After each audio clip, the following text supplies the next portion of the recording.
Hello there, and welcome back to the Science Sleepy Minds. You're standing on a sun-blasted launch pad in Florida, August 1977, where the air is heavy with humidity and even heavier with history. The morning sky is bruised with smoke trails, and the asphalt beneath your sneakers radiates back every ounce of summer heat. Before you is a slender Titan IIIE rocket, humming softly like it knows the fate of Voyager 2 is riding on its spine. It's not glamorous, definitely not the sci-fi fantasy Hollywood promised, but it's real, and it's the closest thing we've got to interstellar wings. You squint through sweat and sunglasses as the countdown begins. The launch director speaks in a rhythm that's both sleepy and sacred, like a priest reading from the book of NASA. And then ignition. The rocket roars awake like it's angry to leave Earth behind, flames curling beneath it in violent poetry. Metal groans, air shudders, and for one impossible moment you feel like you're lifting too. You probably won't survive this, in the literal sense, of course. No humans ever coming close to where Voyager is going. So, before you get comfortable, take a moment to like the video and subscribe, but only if you genuinely enjoy what I do here. Post your location and what time it is where you are. I want to know who else is stargazing with me tonight. Now dim the lights, maybe turn on a fan for that soft background hum, and let's ease into tonight's journey together.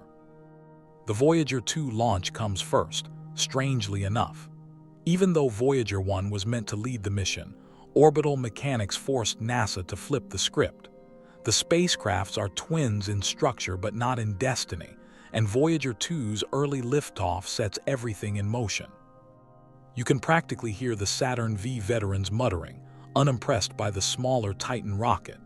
But that modest chassis carries onboard instruments so finely tuned they could detect the whispers of plasma in the solar wind. Instruments with names like the Plasma Spectrometer and Cosmic Ray System, names that sound like rejected prog rock bands. But they work. They work like nothing else humanity's ever launched. And let's not forget the humans who loaded those instruments.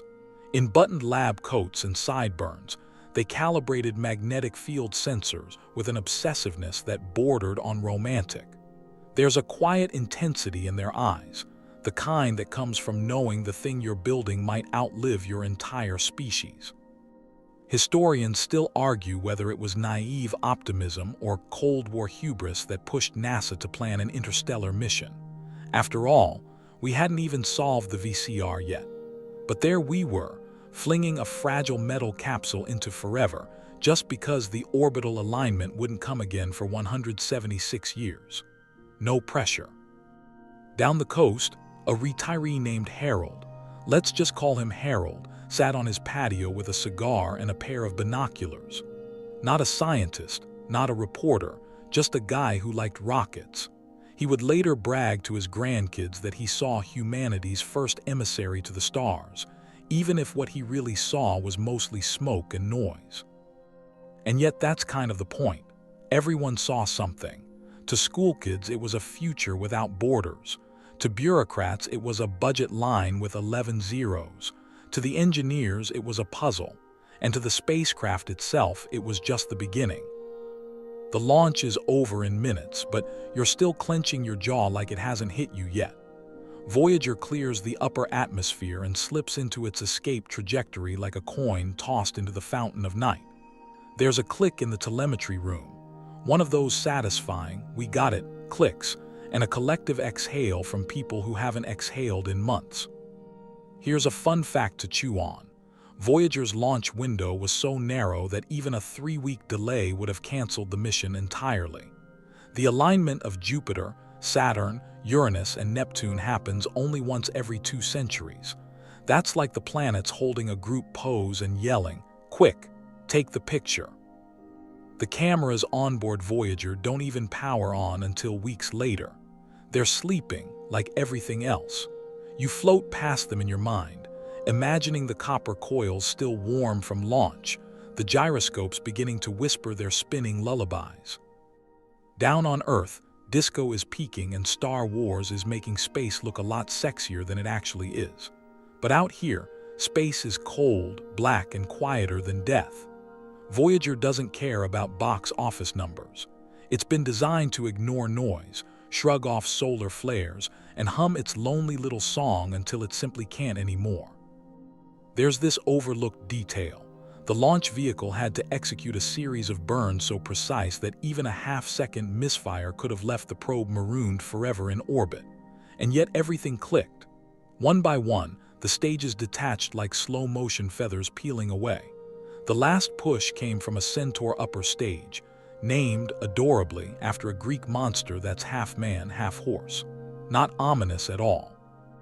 After the final burn, Voyager is essentially drifting.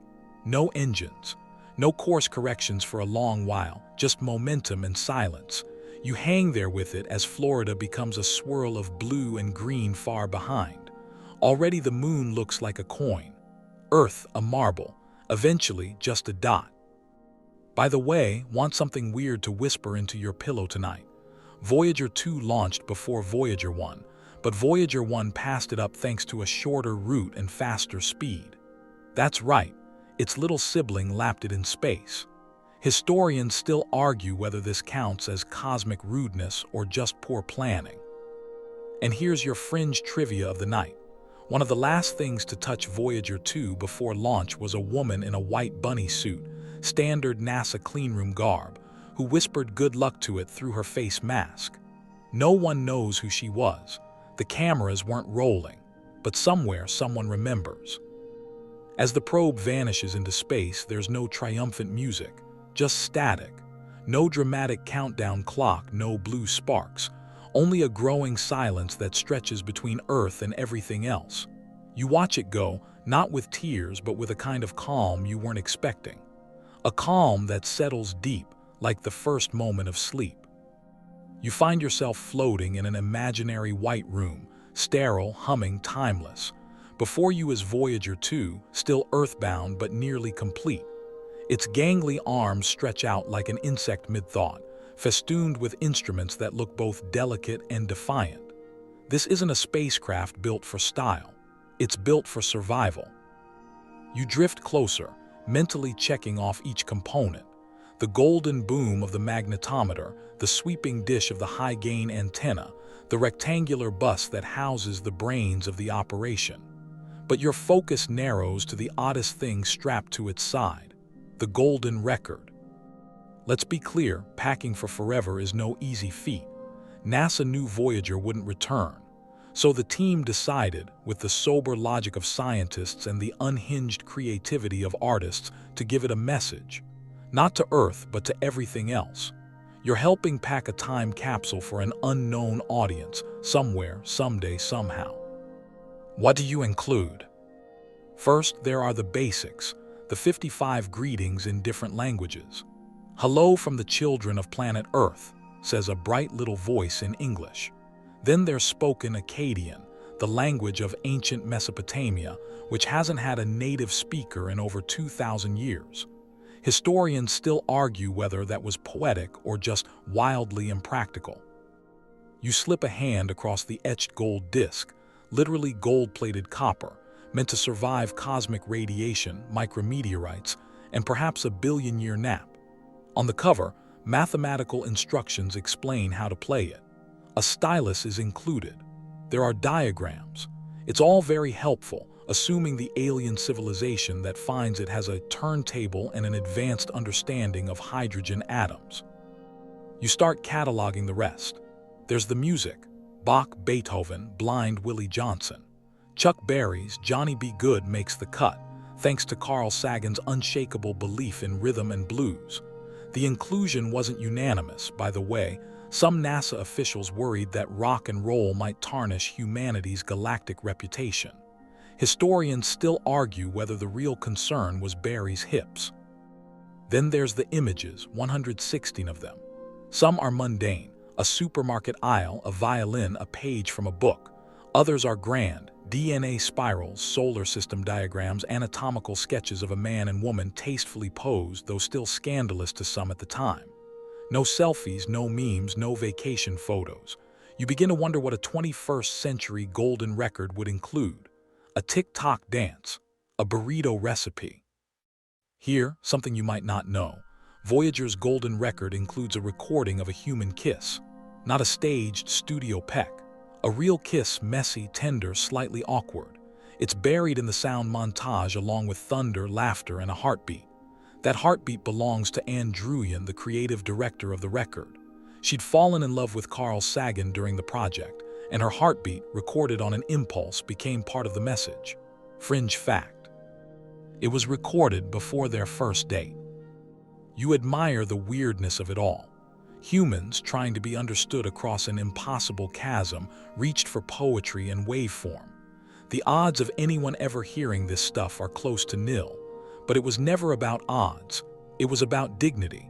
Sending Voyager out without a message would have felt impolite. You watch as engineers in bunny suits fasten the record to the spacecraft with screws more carefully selected than most wedding rings. They don't know if this will matter, but they're treating it like it will.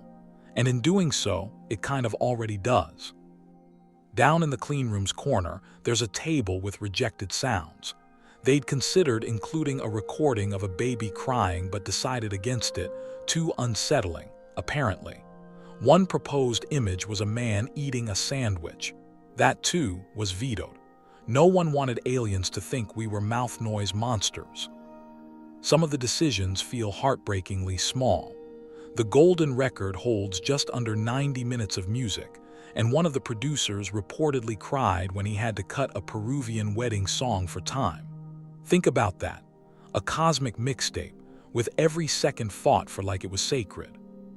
But Voyager isn't just carrying a love letter. It's also hauling one of the most advanced scientific payloads of its time. Instruments designed not just to observe the planets, but to map their magnetic fields, chart their radiation belts, and sniff out charged particles like a bloodhound with a PhD. You hover near the infrared interferometer spectrometer, a device that can detect heat signatures on a planet's surface, even from tens of thousands of kilometers away. Its twin, the photopolarimeter, is built to analyze the light bouncing off planetary rings and clouds. These names sound made up when whispered in the dark, but they're real and surprisingly sensitive. Still, you can't help but be charmed by the spacecraft's simple endurance. It has less memory than your average digital watch. There's no AI on board, no GPS, no backup. Its operating software fits on a handful of cassette tapes. One of the programmers even slipped in a few extra bytes of code as a prank, essentially telling Voyager, "You're doing great, sweetie." The launch is approaching, and everyone in the lab is suddenly too quiet. A NASA official walks in, holding the final checklist like it's the Magna Carta. He nods once, and that's it.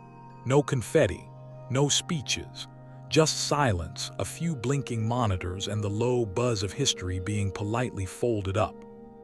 You take one last look at Voyager before it's cocooned inside the rocket's nose cone. Already, it looks distant, lonely, regal, like a knight stepping onto a bridge it knows will collapse behind it. And somewhere in the background, a janitor pauses to watch the engineers leave the room.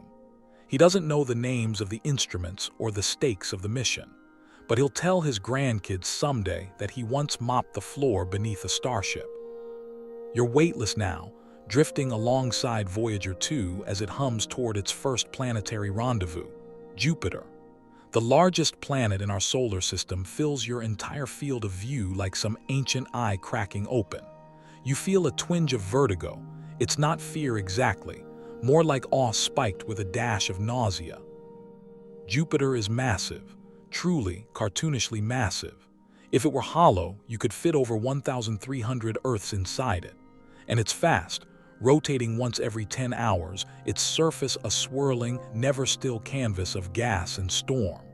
From this distance, you watch ribbons of cloud whip around the planet like cotton candy spun in a hurricane.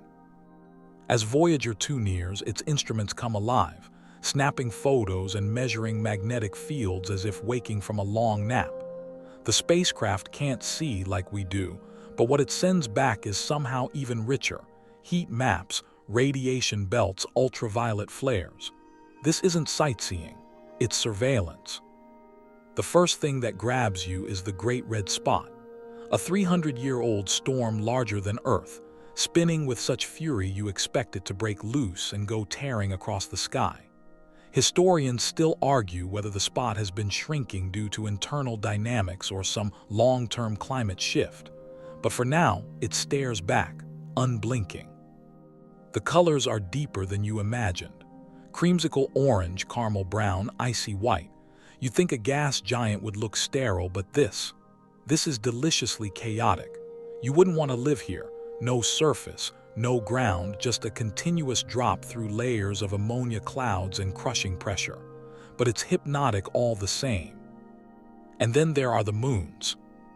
Io comes first, and Voyager 2 catches it mid-eruption. A volcano taller than Everest spews molten sulfur into space like it's trying to write its own name in the void. Scientists on Earth stare in disbelief. No one expected volcanic activity here. This wasn't in the textbook. It's the first time we've seen an active volcano on another world. You float above Io's scarred surface. It looks like a pizza that's lost a bar fight. Yellow sulfur plains, pockmarks, lava lakes, and underneath it all, the gravitational pull of Jupiter kneading the moon's interior like dough. Tidal heating, they call it. The same mechanism that causes ocean tides on Earth, but on Io, it turns the entire moon into a molten pressure cooker. Ganymede comes next, larger than Mercury, with a magnetic field of its own. Callisto is farther out, older, pockmarked like a fossilized raindrop. And then Europa, pristine and pale, with long cracks slicing through its icy crust like scars on porcelain. Some scientists believe there's a liquid ocean beneath that surface. Maybe even life. The debate still swirls, frozen wasteland or cosmic aquarium. Fun tidbit for your next sleepy trivia night. Europa's surface is so reflective. It's essentially the shiniest object in the solar system after the sun. It glows in Jupiter's reflected light like a pearl nestled in shadow. As Voyager swings around the gas giant, its trajectory bends. This isn't gravity being mean.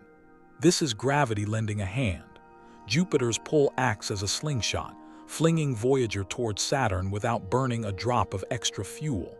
You watch the maneuver unfold like ballet in slow motion, effortless, elegant, precise. You think back to Earth, where people are just beginning to receive the first images. In 1979, news anchors squint at grainy black and white photos of Jupiter's swirling clouds. One newspaper calls Io a hellscape. Another describes Europa as glacially alluring. Carl Sagan, ever the poet, calls Jupiter the king of the solar system. He's not wrong. Here's a fringe morsel to chew on. At one point, the engineers noticed a signal anomaly while Voyager was near Ganymede. For a brief moment, someone wondered if it was a transmission, some kind of moon-borne beacon. It wasn't, of course, just a glitch. But for one heartbeat, one hush-frozen second, someone in the control room thought maybe, just maybe, something was waving back. You pass through Jupiter's intense radiation belts, where charged particles scream through the void at relativistic speeds. Voyager holds up like a champ, though the cosmic ray detector logs a few worrying spikes. It's fine. Probably. Maybe. Nothing to be done either way. At this point, Voyager is a veteran. It's dodged micrometeoroids, survived launch, and now it's tasted Jupiter's fury. But the mission isn't relaxing. There's more work to do, more secrets to gather. Its onboard memory stores just 68 kilobytes of data. You probably can't even open a selfie with that today, but back then, it was enough to hold the swirling heart of a gas giant. You wonder, what does Voyager feel? Of course, it doesn't feel, but you do. And through it, you witness things that challenge your sense of scale. Earth is small. Humans are temporary. But this is vast and strangely permanent. Jupiter has spun like this for billions of years, and it'll keep spinning long after Voyager is gone and forgotten. Still, it's comforting to know we reached it, that we got close enough to see, to record, to wonder. You imagine someone, centuries from now, tracing this exact arc across the sky. Not a scientist, not an astronaut, just a dreamer with an old star map and a telescope. whispering thanks to the ones who sent Voyager first. The spacecraft's instruments go quiet for a moment, just long enough to reset, to aim, to breathe. And then the high-gain antenna shifts, targeting Earth. It beams back its data, bits of light turned into information, then memory, then myth. You linger at the edge of Jupiter's magnetosphere, one last glance at the giant below. Lightning flashes in the clouds, moons shimmer in reflected gold, and Voyager, never pausing, never looking back, sails onward toward the next great mystery, its signal shrinking into space like the last breath of a song. You're drifting again, this time into the icy reach of Saturn's domain. It doesn't sneak up on you, it arrives like a celestial performance, dramatic and deliberate. From a distance, Saturn looks like a perfect illusion, too symmetrical, too luminous, too well-dressed for the chaos of space. But as Voyager 2 closes in, you start to see the flaws, and that just makes it better. The rings appear first, those hypnotic bands of water, ice, dust, and shattered dreams. You've seen them in textbooks, coffee mugs, earrings, and tattoo designs. But none of that prepares you for the real thing. They're massive.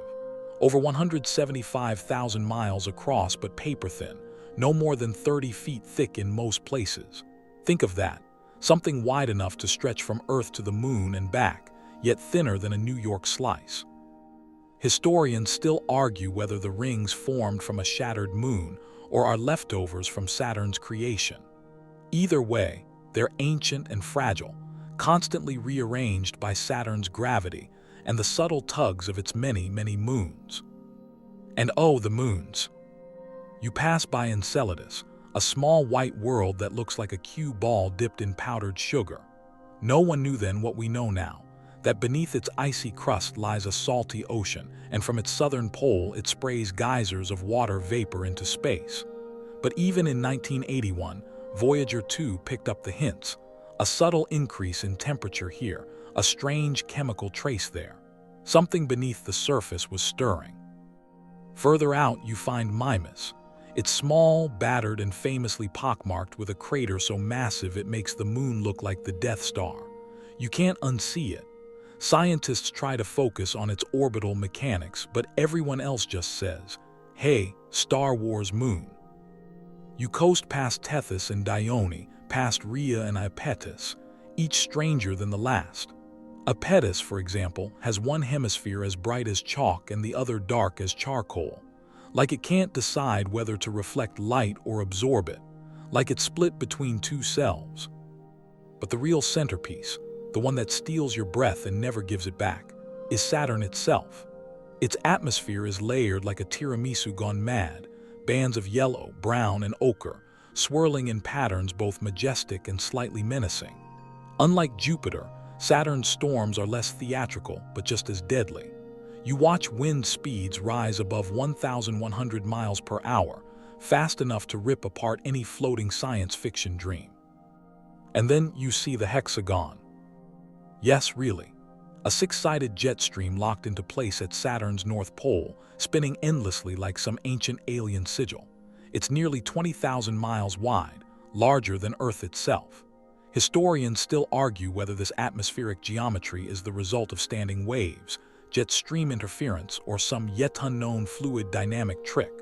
But Voyager saw it first, blurry but undeniable. And for a moment, you feel like you've wandered into a math equation written by the gods.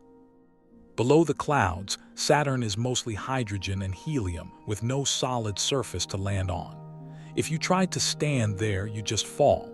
Forever. Voyager doesn't try.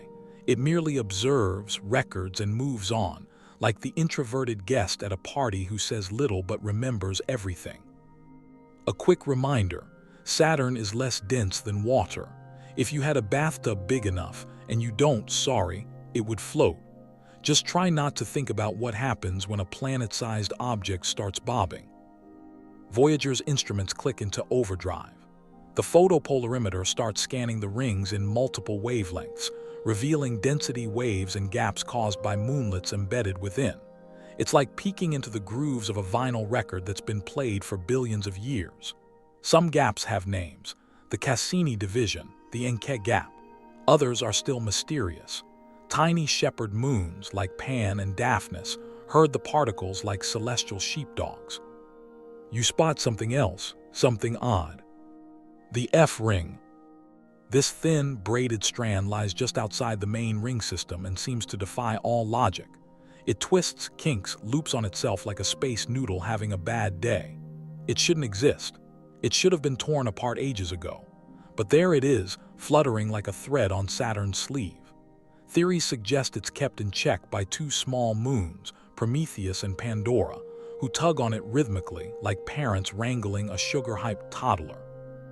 Voyager 2 skims close to the outer rings, capturing not just light but shadows. You see ring particles casting silhouettes onto Saturn's cloud tops like a sundial etched into vapor. It's subtle, fleeting, beautiful. Blink and it's gone. Meanwhile, on Earth, the photos come pouring in. People gather around black and white printouts in labs, hallways, and television studios. News anchors struggle to describe the scale. They keep calling it breathtaking, as if the English language wasn't quite built for planetary geometry. Somewhere in California, a 10-year-old girl cuts a picture of Saturn from a newspaper and pins it to her bedroom wall. 40 years later, she'll work on the Europa Clipper mission. But tonight, she just dreams of rings.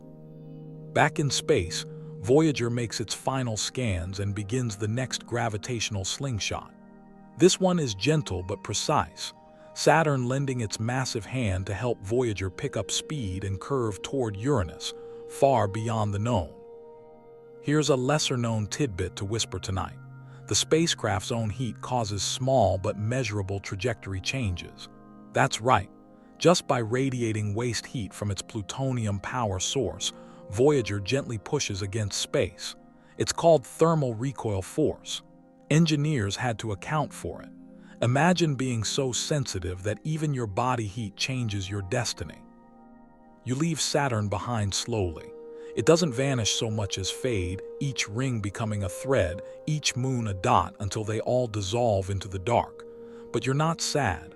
Voyager isn't either. The journey continues. There are still two ice giants ahead and a universe beyond them. And maybe, just maybe, you feel something change in yourself too. Like you've seen a cathedral made of frozen light. Like you've walked through the echo of something ancient. Like Saturn will still be there, spinning and shining, long after the last human forgets what a ring is. The warmth of the inner solar system is far behind you now, and Voyager 2 is entering deep freeze territory. Everything out here glows less, moves slower, and whispers quieter. You're approaching Titan, Saturn's largest moon and the second biggest in the solar system, and it's like arriving at the gates of an alien world masquerading as something familiar. Titan is wrapped in a thick orange haze, a dense atmosphere rich in nitrogen and laced with methane. Through Voyager's eyes, it looks like a blurry marble, its surface entirely hidden. But there's something about the way it holds that haze, how it clings to its secrets, that makes your spine tickle a little. As the spacecraft inches closer, its instruments start peeling back the layers. The radio science system sends signals through the atmosphere, measuring how they bend and fade. It's the interplanetary version of shining a flashlight through fog. What comes back shocks everyone. A pressure of about 1.5 times Earth's at sea level, and a cocktail of hydrocarbons that would make any chemistry student cry with joy or despair. Historians still argue whether the decision to skip a closer flyby of Titan in favor of extending the mission to Uranus and Neptune was the right one. Some say we missed a golden opportunity. Others say the lure of the outer planets was too strong to resist. Either way, Titan stayed coy and Voyager respected that. Still, the data it sent changed how we thought about moons. Titan wasn't just a cold rock. It was more like a frozen Earth, stuck in a prehistoric phase. No oxygen, sure, but rivers, lakes, maybe even rain. All made not of water but liquid methane and ethane. It's like a sci-fi dystopia written by a chemical engineer. You imagine stepping onto the surface in a spacesuit, the orange fog swirling around your boots, puddles of liquid gas lapping at your heels. Titan has dunes like Earth's deserts but made of frozen hydrocarbons. Mountains of water ice stand in for granite. And somewhere beneath all that, maybe, just maybe, a liquid ocean. Not one you'd want to swim in unless you enjoy dissolving slowly into exotic solvents, but still an ocean. One with potential, one with mystery. Here's a quirky fact that never made it into many textbooks. Titan has magic islands. That's what scientists now call the bright patches that appear and disappear in its methane seas, likely caused by rising bubbles, floating ice, or some other process we still don't fully understand. Voyager didn't have the tools to see them, but it passed the baton to Cassini, which would years later confirm their ghostly presence. But back in 1981, all we had were Voyager's blurry photos and spectral readings. No surface images, no flyover videos, just the growing realization that Titan might be the most Earth-like place in the solar system, if you're willing to redefine Earth-like, to include minus 290 degrees F temperatures and lakes that can kill you on contact. You float alongside the spacecraft as it swings wide past Titan, careful not to get too close. A tighter flyby would have cost too much momentum for the outer planets. Voyager had to choose between secrets and distance, and it chose distance. Even so, its instruments collected a feast of data that scientists would dine on for decades. As Voyager moves away, Titan hangs behind like a dream half-remembered. Mysterious, melancholy, beautiful in a way that doesn't require comprehension. You feel its pull long after it's gone. Saturn's shadow fades behind you now. Voyager has completed its work in the realm of gas and rings. The next leg is colder, darker, and stranger. Ahead lies Uranus, a planet so neglected it become a punchline. But before we get there, let's talk about the onboard systems keeping this little interstellar turtle alive. Because out here, the sun is just a bright star. Solar panels are useless. Everything Voyager does is powered by 3 radioisotope thermoelectric generators, or RTGs, essentially space batteries fueled by decaying plutonium-238. They convert heat from radioactive decay into electricity, not efficiently, but reliably. Here's a sneaky little historical tidbit. There was public protest against the launch because of those RTGs. People worried that if the rocket exploded on takeoff, it would scatter radioactive dust across Florida. NASA assured everyone the containment systems were safe, but the risk was real. They even built the RTGs to withstand an explosion, re-entry, and impact. It's the only part of Voyager that might one day survive crashing into something. You check the power levels. Even in 1981, the juice is trickling away. Some instruments are already drawing less energy. Others have fallback modes, using heaters only when absolutely necessary. The spacecraft knows how to conserve itself, how to sleep with one eye open. A floating machine learning the art of patience. As Titan becomes a memory and Saturn shrinks behind you, the vastness ahead feels different. Not scarier, just more honest. There are no distractions now. No rings, no spotlights. Just open space and the slow, deliberate beat of Voyager's heart. You wonder how many people on Earth know this part of the story. The days after Saturn before Uranus. The in-between time. The part where Voyager is just traveling. It's not glamorous. It's not dramatic. It's waiting. But the waiting is beautiful too. The telemetry stream continues. Tiny pulses of data, each one taking nearly 2 hours to reach Earth. Somewhere, a dish in Australia picks it up, and a technician checks the numbers over coffee. They don't know it, but what they're holding is Titan's whisper, carried across 1 billion miles. Back in the NASA offices, someone rewinds a tape, yes, an actual tape, and plays back the sound of Titan's atmosphere. It hisses softly like wind through tall grass. The team leans in, listening not just with ears but with something deeper. Some are already thinking of the next mission. Others just sit there, quiet, holding the moment. And maybe that's the best way to carry on. To keep going, knowing the road ahead is darker, colder, and weirder. Because Voyager never asked for guarantees. It just pointed itself forward and trusted that we'd keep listening. You do still, even now. You're coasting now through the vast and empty stretch between Saturn and Uranus, an expanse so desolate it almost feels like Voyager 2 has fallen into a cosmic pause button. But silence is never stillness. Out here, even drifting demands precision. Voyager 2's course isn't set and forget. Every million miles, gravity tugs. Tiny miscalculations grow into massive deviations. So it's time for a correction burn. You watch as Voyager 2 readies its thrusters, 8 little nozzles arranged around its bus, about the size of ballpoint pens and just as unassuming. They're not built for drama. These aren't Saturn V engines. They produce about 1/5 of a pound of thrust each.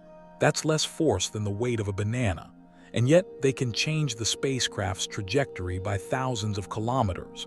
You feel that? That's respect. The burn is brief, less than 2 minutes. But the math behind it took weeks. One miscalculation and the spacecraft could miss Uranus by 1,000,000 miles or worse, crash into an invisible field of debris. You picture a room full of engineers holding their collective breath while the telemetry streams back, just a series of numbers ticking across a green CRT monitor, but they know what each digit means. And when they see the numbers align, someone exhales, maybe even smiles. Probably pretends not to. Course correction complete. You drift in behind the spacecraft, close enough to see the metal panels smeared faintly with grime from launch. There's frost forming in shadows, solar dust baked into the seams. It's aging, quietly, elegantly. You look toward the onboard star tracker, which uses celestial reference points to keep Voyager oriented. It's currently locked on Canopus, a bright star 310 light-years from Earth, so bright it outshines nearly everything else in the sky. It's Voyager's compass in the dark, and like all good compasses, it doesn't care about opinions, just angles. Historians still argue whether Voyager's navigation was overkill. After all, it doesn't need to park anywhere or dock. But every single flyby, every scientific scan, every chance to aim a camera at a moon the size of Delaware, that all depends on precision. So the burns matter. The silence matters. The drift, the waiting, the recalibration, it all adds up. While you coast, you start noticing something odd. Cosmic rays, those high-energy particles from deep space, are increasing. Voyager's detectors ping softly like raindrops on metal. Out here, beyond the magnetic protection of Jupiter and Saturn, the spacecraft is more vulnerable. You imagine each particle, a rogue proton, a wayward nucleus, traveling near light speed, colliding with Voyager's shielding and leaving a whisper of data behind. One particularly energetic burst triggers a memory check. Engineers back home watch closely. The spacecraft's brain is old, its memory built from 1970s tech, a mix of PROM and CMOS chips that remember things like a sleepy librarian, slowly but reliably. A single strike could garble commands, flip a bit, or corrupt a vital file. But Voyager handles it, as usual. You peer into the data tape recorder. Yes, that's what it's called. It stores images and readings when the spacecraft, not in direct contact with Earth, not a hard drive, not a flash card, a literal reel of magnetic tape, spooling data in the vacuum of space like a DJ from the Apollo era. Rewritable only a few hundred times. It's got maybe 536 megabits of storage. You've probably watched cat videos bigger than that today. Here's something weird and delightful. During this quiet stretch, NASA actually uploaded test messages to Voyager. A few sequences of binary gibberish just to make sure the spacecraft still understood commands. At one point, an engineer slipped in a line of code that pinged a Morse code HI back to Earth, just because they could. And here's your fringe fact of the night. Some Voyager engineers believe the spacecraft could learn over time, not in an AI sense, but in how it handled radiation. As it encountered more, its circuitry became more resistant, a kind of informal evolution. Not everyone agreed, of course. Historians still argue whether the improvements were adaptive or just statistical luck. but it's fun to imagine Voyager becoming tougher the farther it traveled, like a spacecraft training montage set to quiet beeps and plasma waves. While Earth spins oblivious, Voyager 2 begins planning its next camera warm-up. Before a planetary flyby, the imaging systems must slowly heat back up. Cameras don't like the cold, and out here, it's colder than the void in your ex's DMs. So heaters kick in, drawing from the dwindling power supply. A little less juice for instruments, a little more chance of getting the shot. Meanwhile, deep space communications continue. Voyager's signal is so faint now, it's a billionth of a watt by the time it reaches Earth. But the Deep Space Network, the big dish arrays in California, Spain, and Australia, catches it anyway, like trying to hear a snowflake hit a pillow. On the other end, a technician makes notes, updates a log, sips coffee, doesn't realize they've just touched something older than half the people in their office. The spacecraft drifts. You drift. The stars turn ever so slowly. There are no headlines, no explosions, no clickbait, just perfect mathematical momentum and a sense of enormous trust. Because here's the thing, Voyager 2 doesn't get a second chance. There's no reboot, no spare parts, no service call. Every command, every orientation tweak, every photo must be done exactly right the first time, or never at all. You imagine the team back on Earth watching data flow in real time, or rather, in delayed time because of the light speed lag. Almost 4 hours now. Send a command at noon, get a reply just before dinner. Like texting someone in the 18th century and waiting for the reply on parchment. But the signal arrives, still ticking, still alive. You glance down at the onboard instruments. The cosmic ray subsystem is holding up. The magnetometer is doing its thing, sensing the invisible, mapping the contours of a magnetic sea. The plasma wave subsystem occasionally bursts with chirps and whooshes. It's all quiet now, but the silence has shape.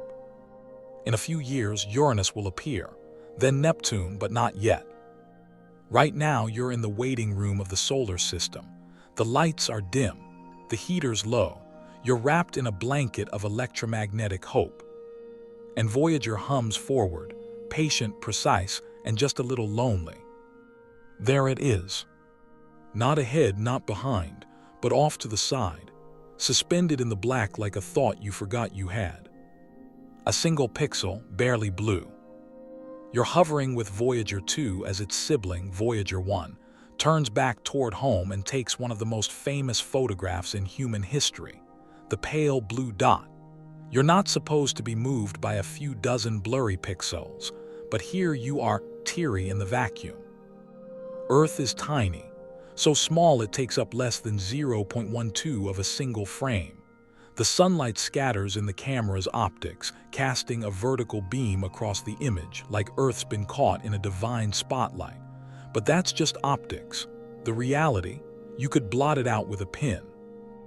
Voyager 1 snaps the photo from 3.7 billion miles away at the edge of the solar system. And that dot, it's you. It's your neighbors, your enemies, your pets, your bookshelves, your forgotten coffee mug. Everyone you've ever loved or hated. All of history, wars, weddings, weird TikTok trends, compressed to less than a pixel. You probably won't survive this moment, not emotionally. Carl Sagan would later write, "That's here, that's home, that's us." His voice echoes even now, decades later, gentle, wonderfully smug.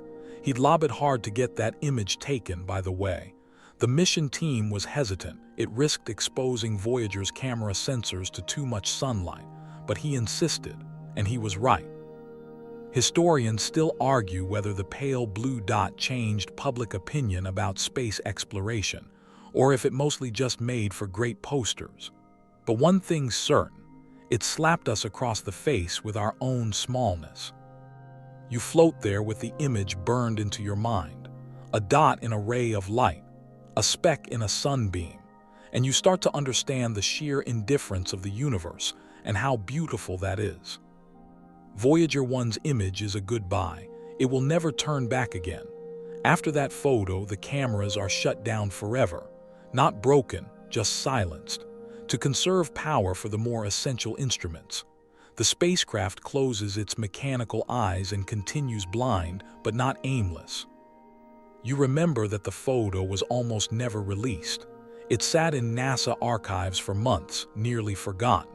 Some thought it too abstract, too grainy, too philosophical, but eventually it slipped out, and when it did, it hit people like a meteor. Here's a quirky piece of trivia.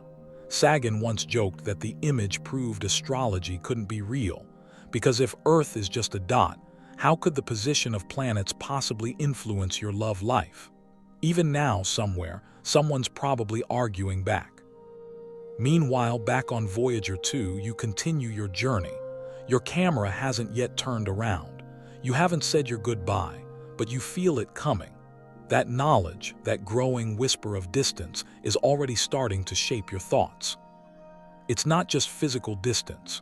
It's cultural, temporal.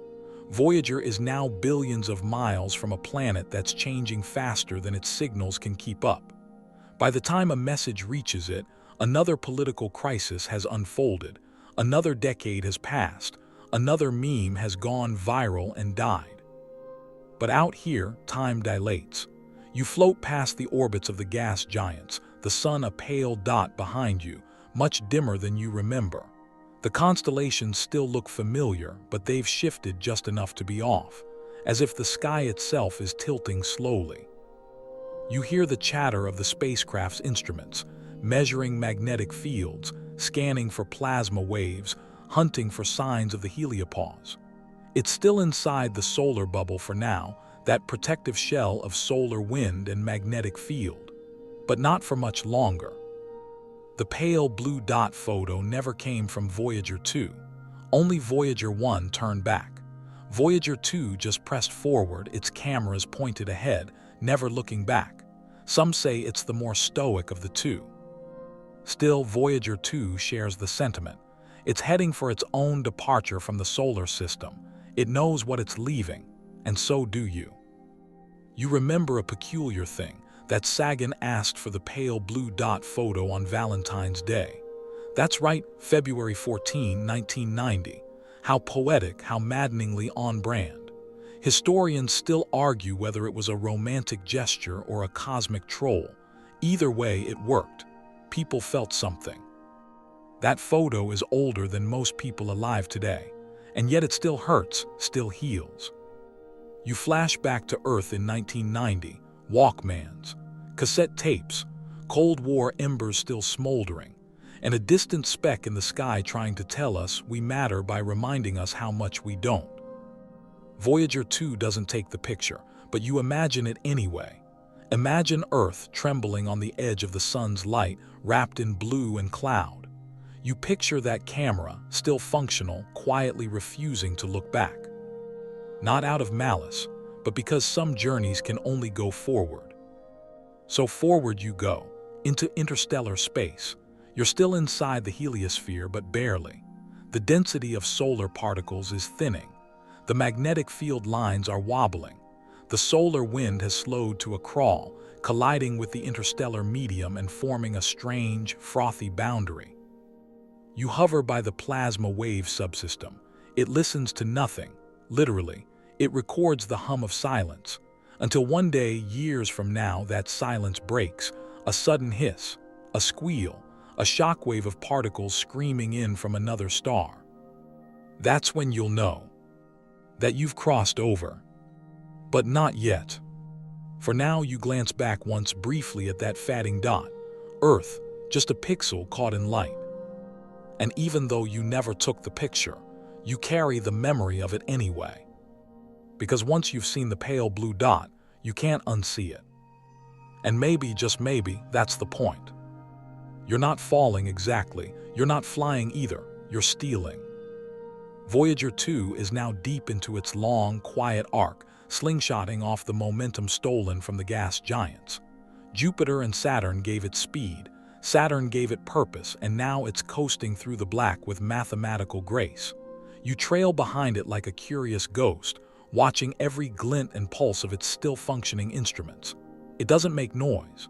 Space doesn't do noise, but you feel it humming.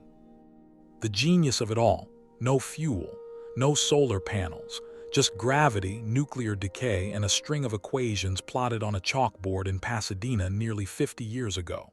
Those equations said, if we time this just right, we can visit all 4 gas giants in one trip.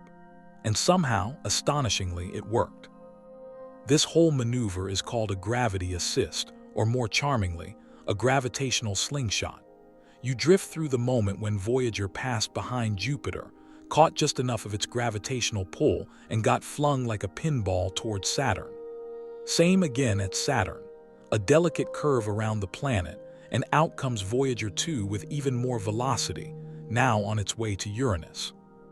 Historians still argue whether the Grand Tour, the idea of visiting all 4 outer planets in a single mission, was an audacious act of genius or a logistical fever dream. It was both. NASA had just one chance, a rare alignment of planets that happens only once every 176 years. Miss it, and you'd be waiting until the year 2153. So they didn't miss it. You glide past the trajectory path, etched like a golden ribbon through the dark. Each planetary flyby didn't just give Voyager new photos to send back, it reshaped its future. Imagine throwing a dart that, with each target it strikes, somehow accelerates and corrects itself for the next one. That's the ballet Voyager is dancing. And it's not just the big planets lending their weight. Their moons tugged, too, tiny influences, whispers of gravity that ever so slightly nudged the craft. You float among these micro-interactions like you're watching a clock's gears turn, a ballet of orbits and mass, calculated to the millimeter. But let's rewind for a second, because while you're marveling at the celestial mechanics back on Earth, the planning for this maneuver was like trying to juggle knives on a moving treadmill. The team at JPL had to write commands weeks in advance, no real-time corrections here. You couldn't drive Voyager like a remote-controlled car. You had to predict its needs, months in advance, down to the second. One engineer, let's call him Gary, once stayed up 41 hours straight fine-tuning one of these trajectory models before a course correction burn. He claims to have hallucinated a conversation with the spacecraft. Said Voyager told him, "Relax, I've got this." Fringe detail, possibly, but his math was flawless. Even stranger, for all the precision, there was still risk. Voyager wasn't steering itself. It just obeyed physics. One wrong equation, one unexpected gravity bump, and the whole mission could have gone off course, dooming it to drift past Neptune, past the Kuiper belt, into silence with nothing to show for it but static. And here's a juicy fringe fact. The maneuver actually borrowed from Einstein. General relativity says gravity isn't just a force, it's a curve in spacetime. Voyager didn't fall toward Jupiter so much as slide along its warped spacetime bubble. That slingshot you're picturing, it's not a push, it's a twist in the cosmic carpet. You're not just moving faster now, you're moving straighter, more efficiently, like a pool ball knocked onto a perfect line. The effect: Voyager 2 picked up tens of thousands of miles per hour in velocity without burning a drop of fuel. The math behind that trick has now been used in almost every major planetary mission since. Galileo, Cassini, New Horizons, all of them owe their lives to this one interplanetary con. But it wasn't just a trick, it was art. Art in the form of timing, geometry, and absurdly good guesswork. You pass the time on board now with Voyager's instruments, some of which are beginning to show their age. The photopolarimeter has trouble focusing. The plasma spectrometer is still healthy, but data comes in fits and starts. Power reserves are rationed like wartime chocolate. Every subsystem is a negotiation. What gets turned off? What stays online? Each choice chips away at the original plan but preserves the journey. And here's something most people don't realize.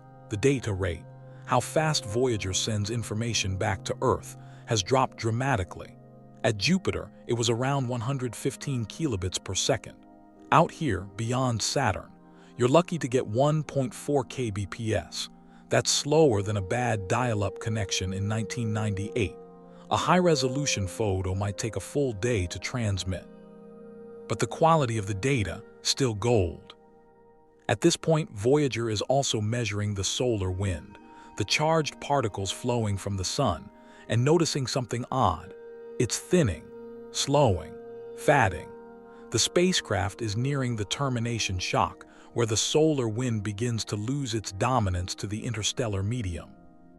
You can almost feel the pressure drop, like stepping into a hallway where the air gets thinner, quieter. The boundaries of our solar system aren't walls, they're gradients. And beyond them lies the unknown. You let that sink in. You're riding a spacecraft that's gone farther than any human-made object ever has, and it's still not even out yet. That line, the edge of the solar system, it's not a single point. It's a region, a boundary zone the size of planetary orbits. You think back to Earth again. Somewhere people are arguing about traffic. Someone's yelling about coffee orders. A dog is chewing on a slipper. And up here, Voyager is gliding along on stolen energy, whispering particle readings back to a planet that might not deserve them but gets them anyway. The journey has passed a point of no return. There's no going back to Saturn, no rerouting to Venus. Voyager is committed now, hurtling forward with a kind of quiet faith. No brakes, no anchor, just trust. And you, still floating beside it, find yourself wondering what it means to never come home. You feel it before you see it. A shift in the space around Voyager 1. A thinning, a quiet, a sort of pressure drop in the background static. The solar wind slows, curls inward, and gives up the fight. You're at the heliopause, the theoretical edge of the sun's reach, where the solar wind collides with the raw breath of interstellar space and finally says, "I've gone far enough." This is it, the official moment when Voyager 1, Voyager 2's speedier twin, becomes the first human-made object to leave the solar system.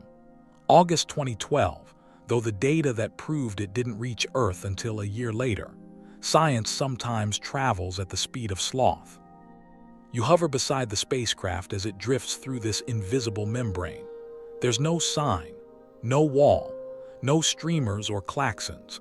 Just a faint change in plasma readings and a gut feeling that you've crossed a border no one knew how to draw. Historians still argue whether this even counts as leaving the solar system. Technically, the Oort cloud, the massive shell of icy bodies extending trillions of miles from the sun, is part of the system, and Voyager won't clear that for tens of thousands of years. But if you're measuring by solar wind, by magnetism, then yes, Voyager 1 has made the leap. It's out. You look back, but there's nothing there. No breadcrumb trail, no stardust footprints, just the cold, dark tide of interstellar space stretching ahead like an endless hallway. Voyager 1's instruments are still functioning, if barely. The plasma wave detector sends back a shriek, a rising tone indicating that it's swimming in denser, cooler plasma now.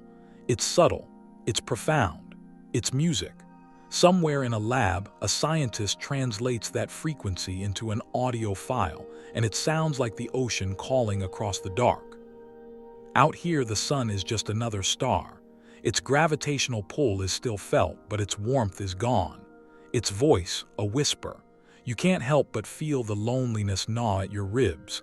This is the part of space no one ever draws, the endless, empty margins. And still Voyager moves forward. Back on Earth, the team at JPL listens. The signal is so faint it's measured in femtowatts. That's 1/4,000th of a watt. Your phone charger leaks more power than Voyager transmits. And yet, the Deep Space Network still hears it. Those giant 70-meter dishes turned like sunflowers toward the black. Sometimes, a signal takes over 17 hours to arrive. By the time Earth says hello, Voyager has already passed into tomorrow. And Voyager 2. Still a few years behind, still in the heliosheath, the turbulent zone just inside the heliopause, where solar wind slows to subsonic speeds and tangles with the pressure of the galactic medium. Think of it like the frothy edge of a cosmic tide pool. It's chaotic, it's cold, it's surprisingly crowded, at least on an atomic scale. But Voyager 1 is the vanguard, the tip of the spear. It's alone now in a region no spacecraft has ever entered. You follow it, tracing the telemetry signals back to Earth, watching as engineers plot tiny data points on enormous graphs. There's excitement, sure, headlines, press releases, but also a kind of subdued awe. This wasn't a fireworks moment. This was a quiet milestone, a gentle door opening. And it took 35 years to walk through it. Here's a fun fringe tidbit. When Voyager crossed into interstellar space, the event wasn't immediately recognized. For months, the data was murky. Some scientists celebrated, others held back. "We think it's left," they'd say cautiously. It wasn't until the next plasma wave event confirmed the density shift that NASA said it with confidence. You float beside Voyager 1's long antenna, still pointed toward home, still transmitting. The spacecraft itself has aged into a kind of graceful decay. Many instruments are offline. The camera has long since been powered down. But the cosmic ray detector hums along, the magnetometer spins on its boom, and the spacecraft keeps flying.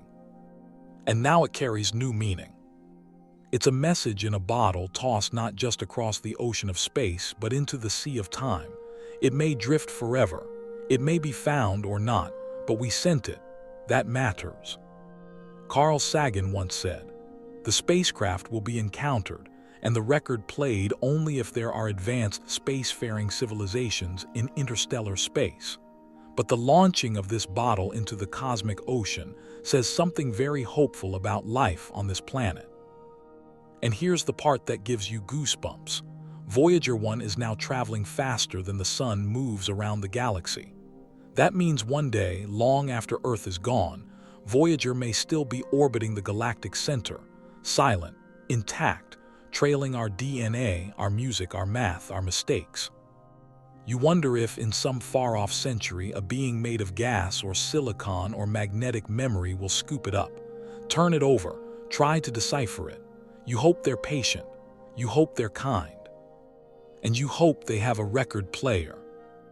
You hover there a while longer, listening to the ghost signals, watching the stars wheel slowly in silence. The solar system fades behind you like a memory. Voyager 1 presses on, into the unknown, into the myth. And you whisper, not to the spacecraft, but to yourself. You did it. You're drifting deeper now, farther than any human eye has ever seen, even farther than most dreams are willing to wander. Voyager 2 is approaching the borderlands of the known, where light from the sun weakens to the brightness of a headlight on the moon, and particles drift with the aimless confidence of cosmic retirees. This is where the galactic wind begins to blow. Out here, space isn't just cold, it's sharp. You're entering a region filled with high-energy cosmic rays, charged particles flung across the galaxy by dying stars and supernovae. They've been traveling for millions of years, like angry glitter in a vacuum. And now they meet Voyager 2, smacking into its detectors with a rhythm you can't hear but somehow feel in your teeth. The spacecraft is designed to take it. Kind of, sort of, barely. Its cosmic ray subsystem starts logging the uptick. Proton counts spike. Helium nuclei come roaring in. The data comes in like Morse code tapped out by ghosts. For the scientists back on Earth, this is golden. For Voyager's ancient wiring, it's stressful. Every cosmic ray that hits a circuit risks flipping a bit, scrambling memory, or worse, freezing the entire system like an interstellar sneeze. You float near the magnetometer boom, now extended nearly 13 meters away from the spacecraft's body to minimize interference. It spins gently, calmly, recording changes in the magnetic field, how the galactic winds push back against the sun's reach. The lines begin to blur. Which force is dominant now? Historians still argue whether this balance is fixed or if it shifts like tides. Meanwhile, the plasma science instrument does its slow, meticulous dance. It's measuring density, temperature, and velocity of particles so diffuse that Earth's vacuum labs can't even simulate them. It's like trying to analyze the air in a cathedral using just one breath.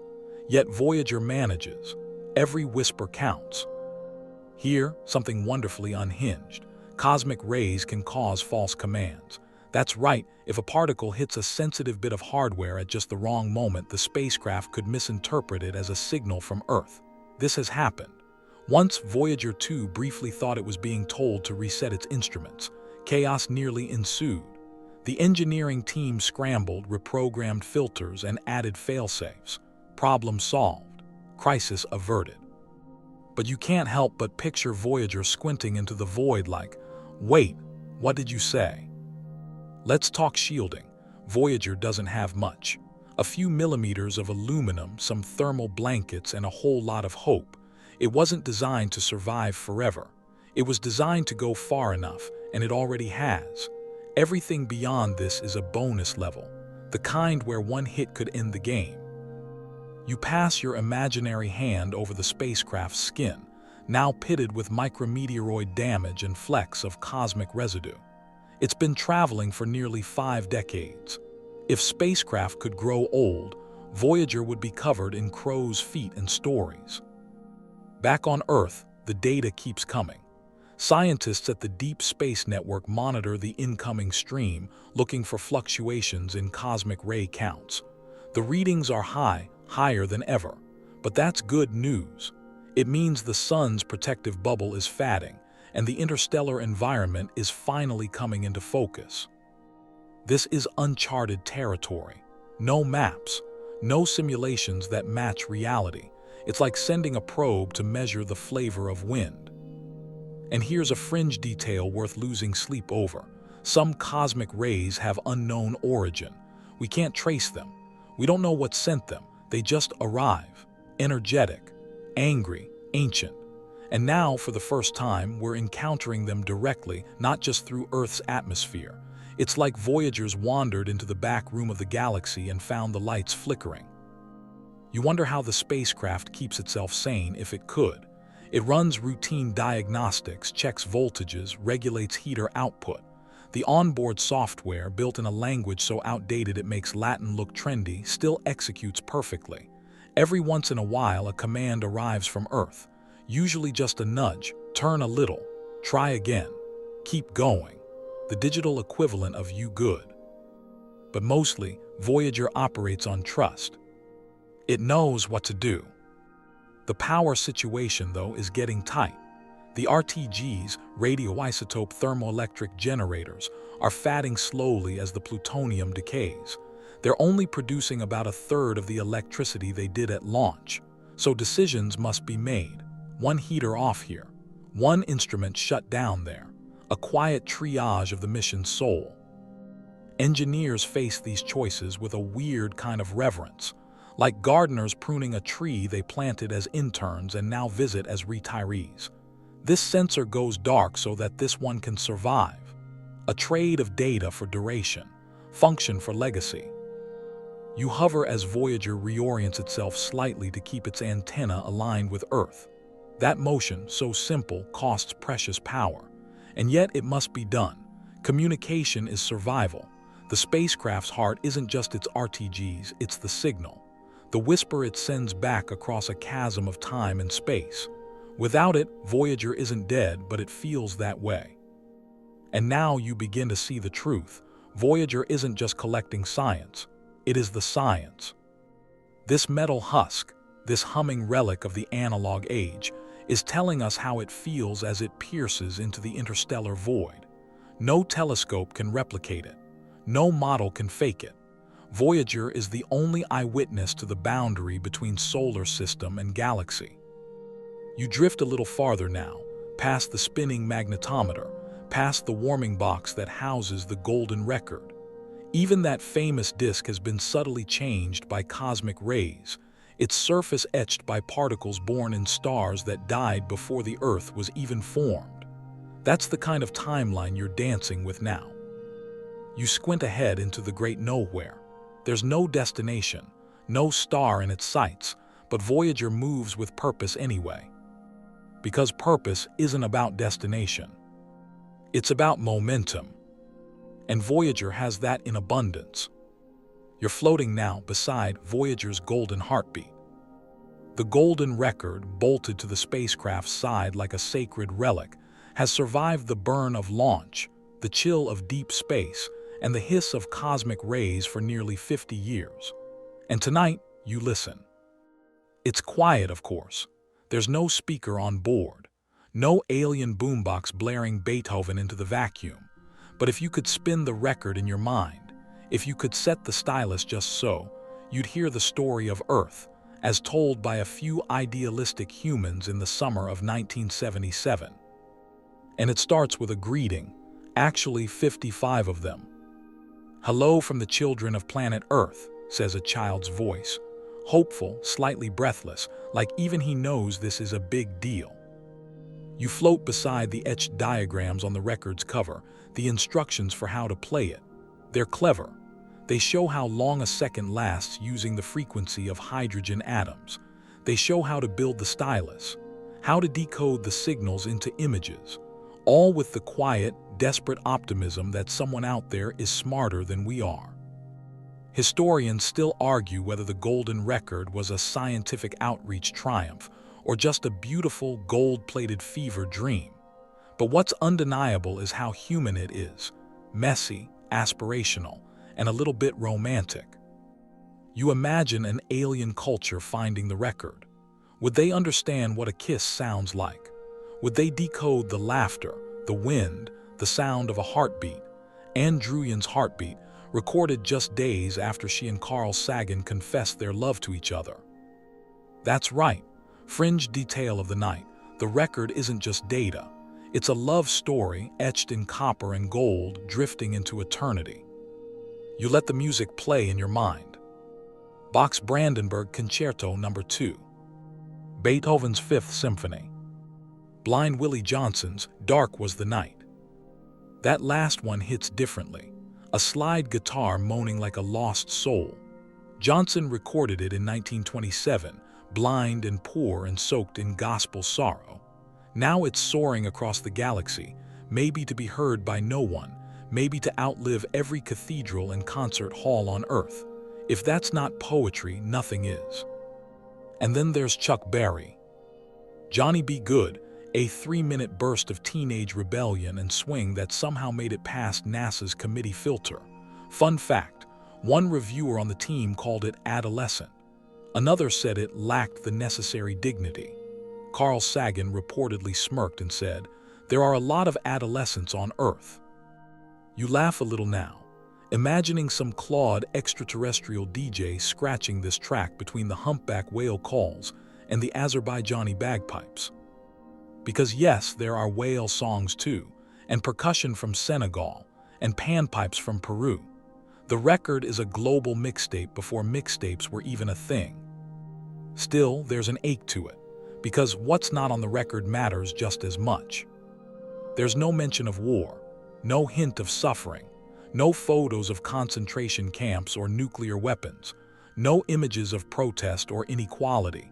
The Earth shown here is peaceful, smiling, sanitized. Not dishonest exactly, just curated. Historians still argue whether that omission was cowardly or kind. You imagine an alien parsing these images, the soft greetings, the Morse code, the map of Earth's location drawn in pulsar pulses.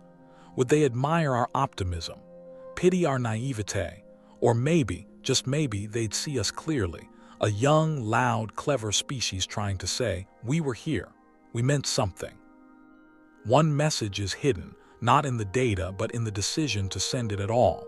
Even if no one finds this, it was worth doing. That's Voyager's quiet creed. That's the signal behind the signal. Here's a delicious piece of fringe history. The team wanted to include a nude photo of a man and woman, tasteful, anatomical, clinical. You know science.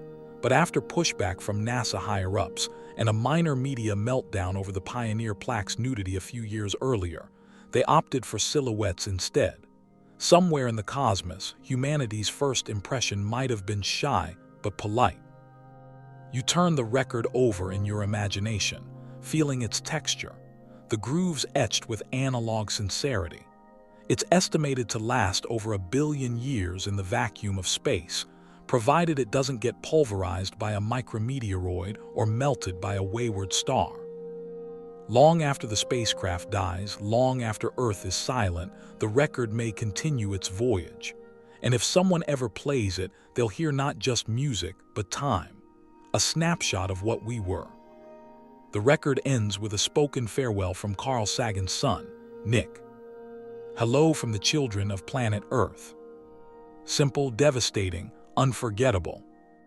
You pause here for a moment, letting it ring out through your thoughts like the last note of a lullaby. Voyager continues on, unaffected, unaware of the weight of its cargo. It just flies, quietly, proudly. Somewhere out there, maybe millions of years from now, an intelligence might intercept this message. Maybe they'll scratch their heads. Maybe they'll dance. Maybe they'll cry. Or maybe they'll hear that lonely guitar and think, whoever sent this understood something. You imagine their clawed hands or bioluminescent tendrils or digital feelers delicately lifting the golden record from Voyager's side, turning it over, reading the diagram, feeling, for just a moment, connected to something warm and long gone. Because Voyager isn't just carrying science. It's carrying us. You're floating beside a whisper. It's not even a sound, really, just a thread of data stretching 14 billion miles from Voyager to Earth. A breath, a heartbeat, a blink in binary, and it's getting quieter. The last whisper home. At this distance, the signal from Voyager 1 is fainter than a single photon from a firefly at the moon. It arrives at Earth with all the force of a feather hitting a sponge, and yet it's enough to carry a conversation if you have a dish the size of a football field and the patience of a monk. You drift near the high-gain antenna, still pointed with impossible accuracy at Earth. Voyager adjusts it occasionally with tiny thruster bursts, just enough to keep the signal aligned. This alignment, this narrow thread, is the only thing keeping the spacecraft tethered to us. Lose that, and the silence becomes permanent.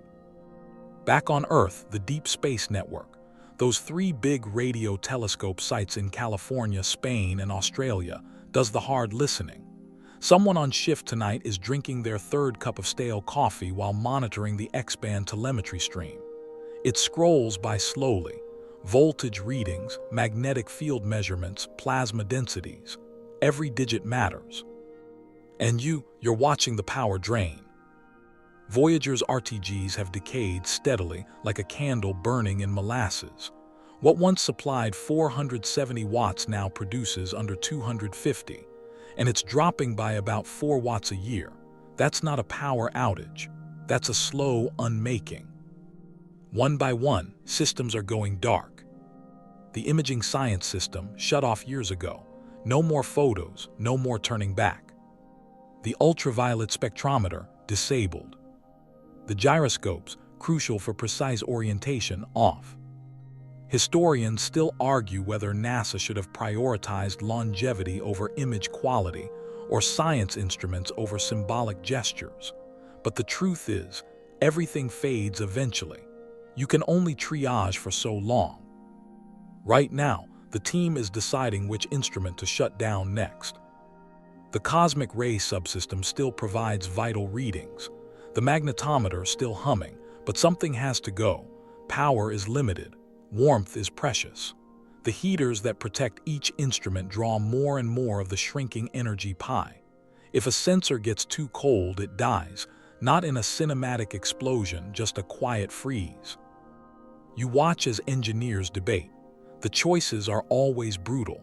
Turn off this and lose long-term radiation data. Turn off that and we lose insight into interstellar plasma. Sometimes there's no perfect answer, just hard ones. Fringe tidbit of the night. Even today, when a command is sent to Voyager, it takes roughly 22 hours to arrive and another 22 hours to hear back. That's a 44-hour round trip. Imagine sending a text and waiting 2 days for the K reply. And yet somehow it still works. You drift past the flight data subsystem, still running software written in the 1970s. It's been patched, updated, debugged remotely across light years. Occasionally, commands must be compressed into bare-bones instructions. Move antenna 0.5 degrees, power cycle instrument X, transmit log why every byte matters. Sometimes, just for testing, the ground team asks Voyager to repeat a simple ping, just a pulse, just to make sure it's still listening. When it answers, there are cheers, always quiet ones, professional ones, but cheers nonetheless. You can almost hear the spacecraft say, "I'm still here." And that whisper, that confirmation, is enough. It's not all perfect, of course. In 2020, Voyager 2 went dark for weeks after a faulty command. Engineers on Earth scrambled, re-uploaded the command sequence, and waited, biting nails. Days passed. Then, ping. The spacecraft had rebooted, recovered, and resumed its tasks as if nothing had happened, like an old dog waking from a nap. Historians still argue whether Voyager's resilience is design or luck, probably both. Either way, it's earned your respect. You peer closer at the onboard memory. There's no hard drive, just digital tape recorders storing precious readings until a scheduled downlink. Sometimes, Earth can't listen right away. The network gets busy. Other missions get priority. So Voyager waits, its 8-track mind holding solar wind data like a secret. And eventually, Earth listens. Each time the signal returns, it's an act of grace, like receiving a letter from a dead relative, like hearing a message from a civilization that no longer exists.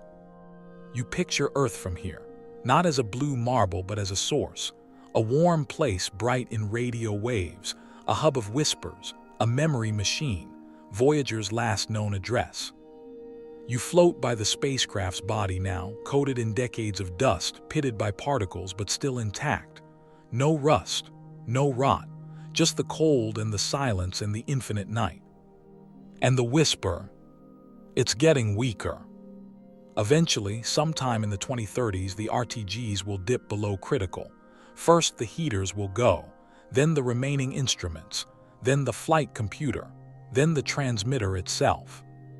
At that point, the spacecraft will fall forever silent. But even then, it won't stop moving. It will coast on just as it has into the interstellar dark. No signal, no eyes, no thoughts, but not forgotten. Here's a soft truth. That final transmission, the last whisper, might not be dramatic. It might arrive in the middle of the night. Someone will check the downlink and realize the numbers have stopped changing. No errors, no static, just stillness. Someone will mark the time, maybe write it down in a logbook, maybe not. And the signal, long delayed, will vanish into the air. You rest beside Voyager now, watching it breathe the last of its warmth into the void. It's not afraid. Machines don't fear death. But you do, a little. Still, there's comfort in knowing the whisper ever happened at all. That we spoke across 1 billion miles and something answered. The light is almost gone now. Voyager 2 sails on in a region so dim, so cold, so empty that even the vacuum seems to sigh. You're beyond the planetary playgrounds, beyond the rings and the magnetospheres and the churning atmospheres. The spacecraft is deep into the realm where time forgets to tick loudly. And you're here too, hovering like a ghost at its side as it begins its long goodbye. It starts subtly, a voltage drop, a slower signal return, another instrument marked for shutdown. Voyager has become an aging lighthouse, slowly extinguishing its beams one by one until only the foundation remains, still pointed toward home. There's no ceremony for this part, no new headlines. No one tweets about which magnetometer just powered down. It's all quiet triage, done by sleepy engineers on late shifts who speak the spacecraft's language better than their own dreams. You drift with the remaining instruments. Some still blink faithfully. The plasma wave subsystem hums like a seashell held to a dying ear. The cosmic ray subsystem still logs the silence between bursts, the gaps between galactic whispers. But the others, they're dark now, like candles in a cathedral after midnight. You glide past the science boom, once a scaffold of discovery, now little more than scaffolding. You peer at the golden record, still intact, though the plating has been scuffed by micrometeorites no larger than salt grains. A billion-year message wearing a few scratches. It seems right somehow. The warmth is almost gone. Not metaphorical warmth, actual literal heat. You pass the RTGs, radioisotope thermoelectric generators, still glowing faintly. Like embers, they've been decaying predictably, steadily since launch. Every year, 4 more watts disappear forever, like Voyager's breath slowing. And the heaters, they've done their job, warding off space's fatal cold from the delicate instruments. But now, choices have to be made, and they're brutal. You're witnessing what's called power management mode, NASA's equivalent of hospice. Every watt is accounted for. Heater on. Okay, then one sensor must sleep. Want that magnetometer reading. Then the transmitter must dim. It's arithmetic soaked in sorrow. Historians still argue whether a nuclear backup system should have been included. A spare RTG. A deployable power extender. But hindsight doesn't change the trajectory. Voyager was designed to outlast expectations, not defeat time itself. And somehow it has. You pause beside the low-gain antenna, no longer in use. It once served as a fallback for communication if Voyager lost alignment. Now it just points nowhere, like an old rotary phone unplugged from the wall. Back on Earth, the mission team has dwindled. Many have retired. A few have died. New hires are trained by engineers who weren't born when the spacecraft launched. There's a poetic absurdity in that. People sending commands to a machine older than their careers, older than their diplomas, older than their concept of far. Still, the spacecraft listens. Each day, a heartbeat of signal. Each month, a new calibration. Each year, a moment of debate. Can we keep this running a little longer? Just a little. And you, riding beside Voyager, begin to understand something soft and sad. This isn't just a spacecraft dying. It's a symbol being tucked in, a mirror to our own impermanence. You think about the instruments, each one with a name, a purpose, a moment in the sun. The photopolarimeter, which scans Saturn's rings like an optometrist for planets. The infrared interferometer spectrometer, which measured the temperature of Uranus like a very polite, long-distance thermometer. The plasma spectrometer, which tasted the solar wind and said, yes, it's thinning. One by one, they've gone quiet. But not without legacy. Every data point they captured, every burst of particles, every tick of magnetism is archived, stored, cataloged, quoted in academic papers and coffee table books, whispered about in classrooms and podcasts and under the breath of a certain type of romantic astronomer. Here's a fringe fact to murmur tonight. Voyager's tape recorders are still technically functional, not efficient, not modern, but functional. They store just enough to keep the mission alive when Earth can't listen in real time. They've outlived predictions, maintenance budgets, and probably common sense. And here's the weirder part.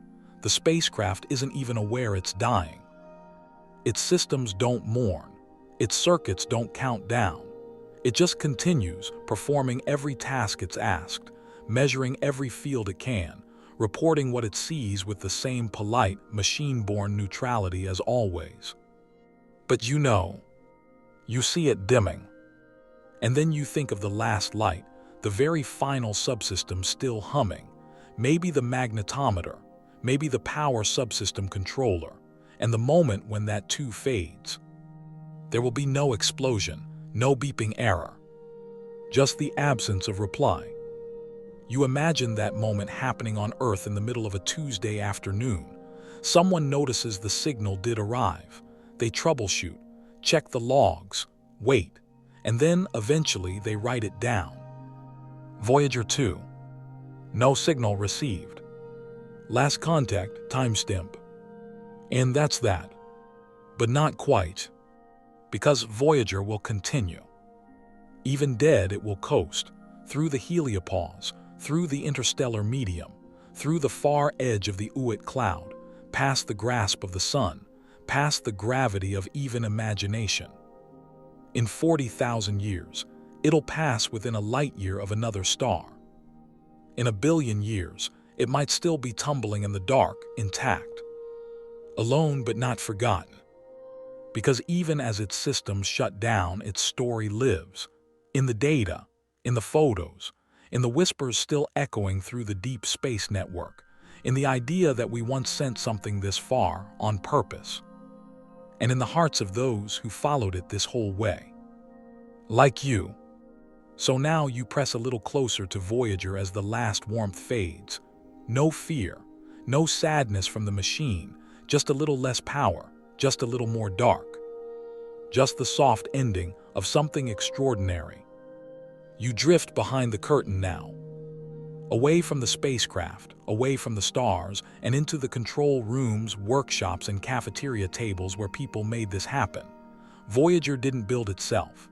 It was dreamt, sketched, soldered, and tested by hundreds, then thousands, of humans whose fingerprints are still ghosting across its golden skin.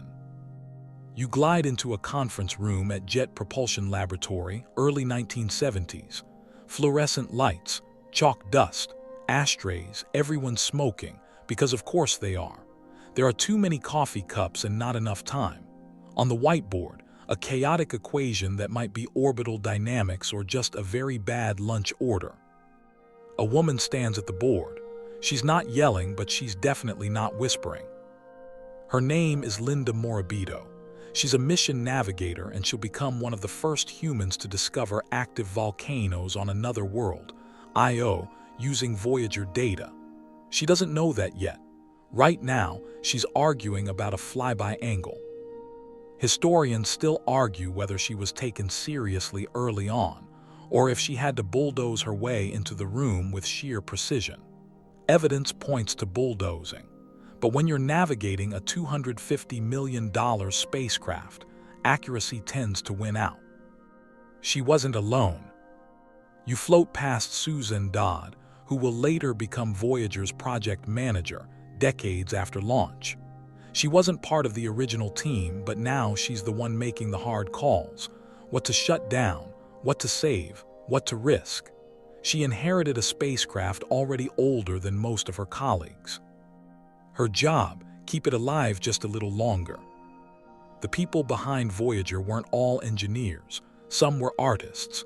John Lomerg designed the Golden Record's visual curation. He helped choose the images that aliens might one day see: sunsets, anatomy diagrams, a woman licking an ice cream cone. He and Carl Sagan argued about what belonged, about what was too much, about what wasn't enough. And then there was Anne Druyan, writer, producer, philosopher. She directed the audio content on the Golden Record, captured her heartbeat for it, and 2 days after Carl Sagan proposed, said yes. Her voice is the last one on the record. Farewell and good luck. No one thought they'd still be alive when the signal stopped, but some of them are, and they still check the status updates, still ask for downlink times, still say Voyager, the way you might say a childhood friend who moved away but sends postcards. You land in the test lab where the spacecraft's components were first assembled. This wasn't some sterile Apple store.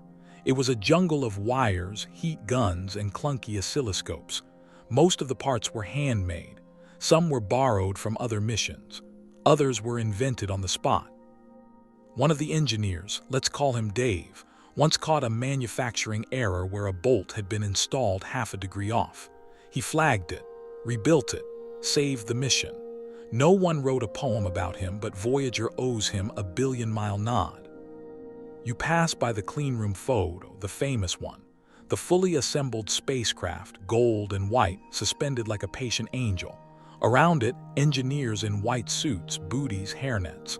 One of them placed a hand on the Golden Record just before sealing it inside the launch fairing. Some say she whispered goodbye. Others say she sang a note from blind Willie Johnson.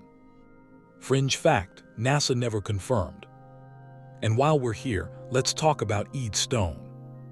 He was the chief project scientist for Voyager from the very beginning, 1972 until his retirement in 2022. 50 years. That's more time than Voyager's been traveling. He guided the mission through 5 presidential administrations, 4 planetary flybys, and one big, beautiful photo of a pale blue dot. When he died in 2023, people didn't just mourn a scientist. They mourned a bridge between eras, the man who could explain magnetospheres and mixtapes. And he wasn't alone. There were hundreds of others. The programmers who coded commands in languages long extinct. The machinists who carved titanium brackets to 1/10,000th of an inch. The budget analysts who somehow convinced Congress that flinging a bottle into space was fiscally responsible. The custodians who mopped the cleanroom floors. The receptionist who answered 1,000 calls about aliens. The grad student who once stayed up all night replotting a flyby after a cosmic ray glitch corrupted the primary trajectory table. Historians still argue whether Voyager was a feat of engineering or a feat of belief.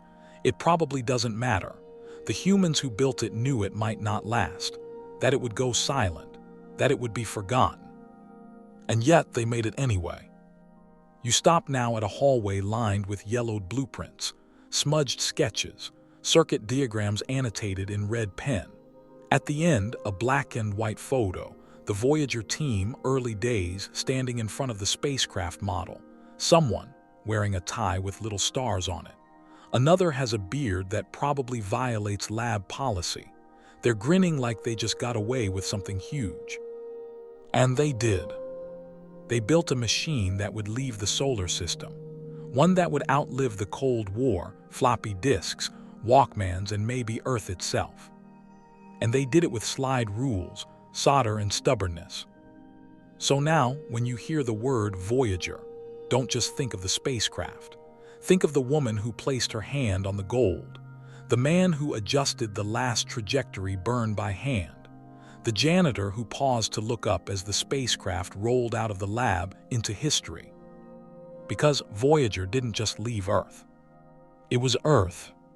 And it still is. Now you drift just above the noise, not the background hum of space, but the chatter of arguments, the scratch of ethics, the endless clinking of forks in NASA's break rooms where scientists have debated Voyager's legacy for nearly half a century. Because here's the truth, not everyone agreed with this mission. Not everyone still agrees. Even as Voyager coasts farther than anything we've ever built, there are voices, smart, thoughtful ones, still asking, should we have done this at all? You float into a room full of chalkboards and coffee-stained notebooks. Thinkers are packing. Some wear ties, others lab coats. A few are barefoot because that's apparently how theoretical physicists cope. The topic on the board is deep space exploration, for whom and why? One hand goes up. Why send messages to aliens? Isn't that reckless? Another counters, aliens aren't listening. The record is for us. A third voice chimes in. Wouldn't that money have been better spent here on Earth? You pause there. Because that last one, has always been the sharpest thorn. Historians still argue whether Voyager was a noble act of cosmic outreach or a glorified science project that cost hundreds of millions during economic hardship. Launched during the Carter administration, Voyager soared even as inflation climbed, energy prices spiked, and social programs faced cuts. Critics asked, what are we doing, throwing robots into the void while cities crumble? NASA predictably had answers. Science leads to technology. Technology drives progress. Exploration inspires generations. The trick is, those aren't always comforting in the moment. And yet here we are, still listening, still whispering across space. There's another debate floating around, quieter but no less passionate. Who got to decide what humanity sent into space? The golden record was curated by a small team. Thoughtful, brilliant, diverse in many ways, but limited. There are no protest songs, no indigenous languages, no records of colonization or survival or revolution. It's humanity in its Sunday best, smiling politely for the camera. One artist later said, "It was like we wrote a dating profile for Earth, and we lied a little." Fringe fact: a few of the audio recordings were last-minute additions. Some clips were chosen by whoever happened to be in the lab that day. One technician joked that if Voyager had launched a week later, the record might have included disco instead of Bach. You sense he wasn't really joking. There's also the concern of messaging extraterrestrial intelligence, or METI. Carl Sagan believed it was essential to reach out, to not just listen but to speak. Others disagreed. Some still fear that sending out our location to the cosmos is like shouting into a forest without knowing who or what is listening. You drift by a printed memo from 1976, marked Confidential Internal Discussion. In it, a planetary scientist warns, "We cannot guarantee the motives of potential listeners. This is not a science fiction scenario. This is reality." He wasn't trying to ruin the party, just remind people that contact cuts both ways. And yet we sent it anyway. Because part of being human is not waiting for perfect answers. It's sending signals into the dark because not sending them feels worse. You hover now above a table covered in letters. Actual, physical fan mail sent to NASA in the 70s and 80s. One from a school teacher in Maine reads, "Thank you for making my students feel big and small at the same time." Another, written in crayon, simply says, "Will the aliens like us?" You feel the air shift. Because maybe that's the real debate. Was Voyager about science, or was it a plea? A plea to be noticed, to be understood, to matter. Even now, within NASA, people disagree over how the remaining years of the mission should be handled. Some want to keep every scientific instrument going for as long as possible. Others think we should preserve just one function, like the signal itself, as a symbolic heartbeat. There's no wrong answer. There's just time and the long shadow of its choices. One newer proposal, scribbled on the corner of a whiteboard, reads, "Final command, turn to face Earth, leave antenna pointed home, then silence." Historians will definitely argue about that one. And you're still floating, still listening to the debates as they swirl around you like plasma around a dying sun. Some arguments are practical, some are philosophical, some are just human. You overhear an intern in the back say, "We're all just Voyager, really, fired off into the universe with no clear destination, and a mixtape we hope someone understands." She gets it. You think back to the Golden Records cover, a map showing Earth's location via pulsar timing, a literal return address. That alone still unsettles some. If someone finds this and can read it, they'll know where to find us. But Voyager isn't armed. It carries no defenses, no warnings, just music, math, a heartbeat, a laugh. It's not a soldier, it's an invitation. So maybe it's fine that we never agreed on Voyager's purpose. Maybe the arguing is the point.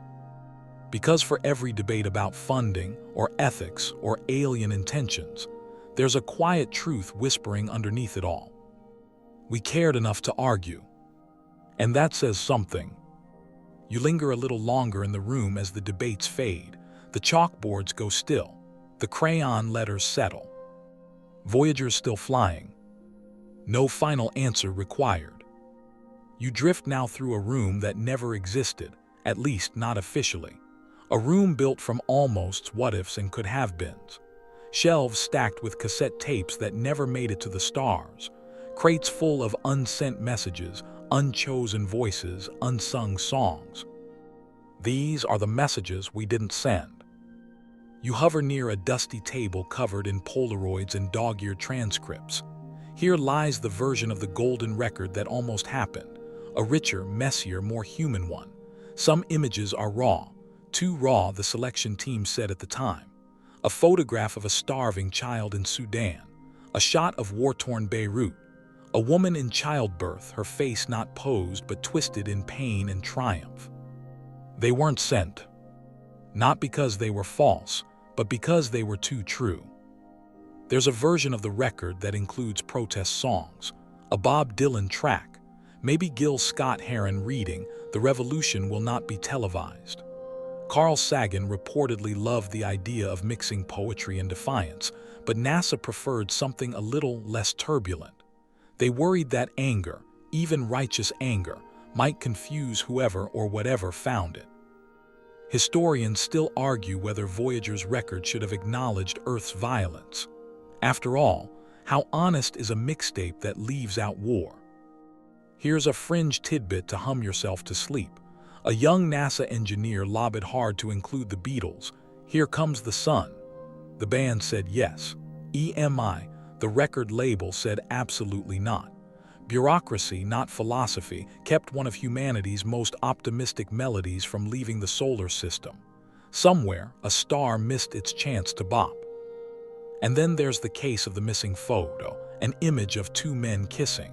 Beautiful, quiet, joyful. It was included in an early draft and later removed, likely to avoid controversy. 1977 wasn't ready, but Voyager was.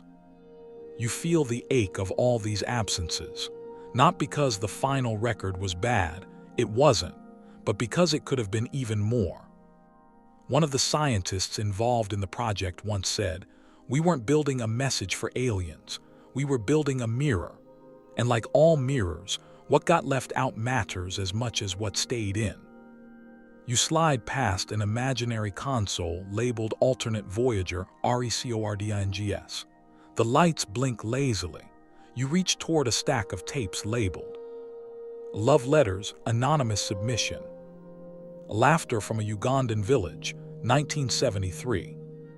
Field Recording, Tokyo Subway Rush Hour. Confession from a Man in Illinois, 1975. I don't believe in God, but I hope I'm wrong. Theremin solo, failed take 6, player laughs midway through. You press play on that last one, it wobbles, it warbles. It breaks into a chuckle halfway through and never finishes. But for that brief moment, the void feels warmer. You think about what you might have sent. Your mother's voice saying your name. Your cat purring into the microphone. The sound of the ocean, but only the part when the tide turns and no one's watching. A voicemail you never deleted. A playlist that made someone fall in love with you once. You could have sent a question instead of an answer. You could have sent a single word, why? Or maybe, please. You imagine a future version of Voyager, one not yet built, one we send after we've learned a little more, maybe after we've messed up a few more times. And on that record, maybe we'll include the things we once left behind. The harder stories, the complicated songs, the ugly truths told beautifully. You drift toward a faded list of names, people who submitted ideas that didn't make it in. A girl from Senegal who wanted to send a poem about mangoes. A soldier who recorded the sound of his boots on snow. A grandmother who whispered the secret family pancake recipe in Spanish. A man who sang to his dead dog and hoped someone out there would sing back. None of it was chosen. But the fact that it was offered, that someone believed a galactic audience might want to know how pancakes sizzle, that matters. Here's another fringe story. At one point, the team considered sending a heartbeat merged with Morse code, human biology meeting human language. They dropped it. Too abstract, too eerie. But you can't help but wonder what it would have sounded like to a distant ear. Like the Earth itself was calling out, "I'm here, I'm alive, talk to me."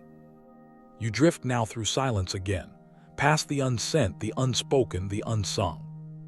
And you realize something. Voyager's record wasn't incomplete. It was just one verse in a much bigger song. A song we're still writing. Every time we build something with wonder. Every time we pause to ask, what should we say? Every time we argue about what's worth remembering. Because Voyager wasn't just a spacecraft. It was a question. And the messages we didn't send. They're still waiting for their moment. Still waiting for us to try again. The night is getting long, and Voyager is no longer alone. You drift across the dark toward other quiet travelers, siblings and cousins, forgotten and overlooked by all but the most star-obsessed. These are the other Voyagers, and though they don't share the same name, they share the same ache: to leave, to drift, and never come home. First, you approach Pioneer 10. Launched in 1972, it beat Voyager to the outer planets, slipping past Jupiter in 1973 and sending back humanity's first close-up images of the gas giant. For a moment, it was the furthest object from Earth. For a moment, it mattered to headlines.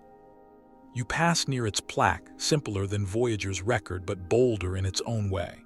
A line drawing of a man and woman, a map of Earth's location, and a hand raised in greeting. The man looks awkward. The woman is missing anatomical detail. But still, someone drew this, and then someone approved it, and then someone launched it into forever. Historians still argue whether that plaque was brilliant or deeply naive. By the time the Voyager spacecraft launched, Pioneer 10 had already left the asteroid belt. It would go silent in 2003, its signal last heard at 7.6 billion miles. And then, nothing. But like Voyager, it continues to drift, its gold-anodized message still bolted tight, waiting. You turn now toward Pioneer 11, Voyager 2's real trailblazer. It reached Saturn before Voyager, though with fewer instruments and far lower resolution. It helped confirm the planet's magnetic field and revealed new moons. But unlike Voyager, it never had the momentum to escape entirely. It coasts now in the galactic suburbs, far from headlines, barely remembered. You imagine the data tapes, grainy, low-bandwidth analog. They're archived somewhere, dusty boxes in a temperature-controlled room, probably labeled with Sharpie. No commemorative postage stamps, no TED Talks, but still it flew. Fringe detail of the night. When Pioneer 11 passed behind Saturn, it executed one of the most daring maneuvers ever attempted, diving through a gap in the rings only 2,000 kilometers wide. If it had struck a particle the size of a pebble, it would have shattered. But it didn't. It passed through clean. And no one saw it live. They just waited. And hours later, the signal arrived, intact. Next, you drift toward New Horizons. You feel a slight mood shift. The generation gap is real. This one launched in 2006, sleek and silent and high-speed. Its mission, Pluto. And for a glorious few weeks in 2015, it became the most famous robot in the world. New Horizons didn't carry a golden record, but it did carry ashes, those of Clyde Tombaugh, the man who discovered Pluto in 1930. A tiny container rests inside the spacecraft, inscribed with his name. A human body, well, part of one, now sailing past the Kuiper Belt. Think about that when you brush your teeth tomorrow. You imagine the data New Horizons sent back: mountain ranges on Pluto, nitrogen snow, a heart-shaped basin. For decades, Pluto was just a blurry blob in textbooks. Then, for one exquisite moment, it became a world. Then it slipped back into shadow. New Horizons is still active, still talking, still moving fast, but it lacks the escape speed of Voyager. It may never leave the sun's influence entirely. It's on a long, cold cruise, useful, yes, but never quite mythic. And still you hear the echo. Each of these spacecraft carries something of us. Pioneer with its plaque, Voyager with its music, New Horizons with its ashes and American flag and silicon microchip etched with names. None of these things are scientifically necessary, but they were added anyway, because even the most rational minds at NASA couldn't resist the urge to whisper into the cosmos. You pause near a chart someone once made, a future timeline of these spacecraft's trajectories. Pioneer 10 drifting toward Aldebaran, Voyager 1 toward Gliese 445, New Horizons wandering in no particular direction at all. It's like an interstellar family reunion waiting to happen in 40,000 years. Assuming anyone still cares. You wonder, will these craft ever cross paths?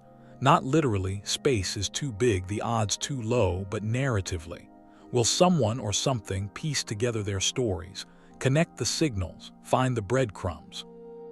Will there be a moment somewhere when Voyager is found, and the finder also knows what Pioneer was?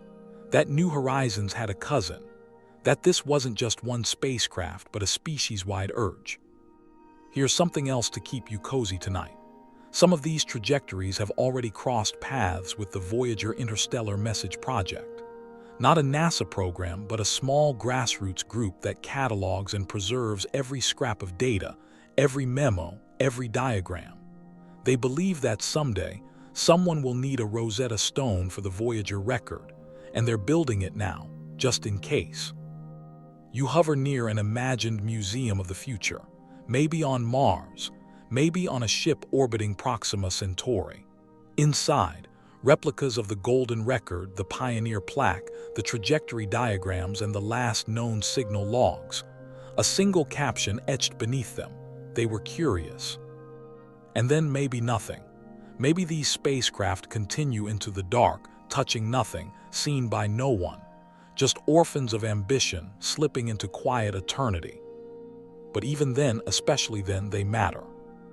Because they were made by a species that knew it wouldn't live long enough to get the answer, but asked the question anyway.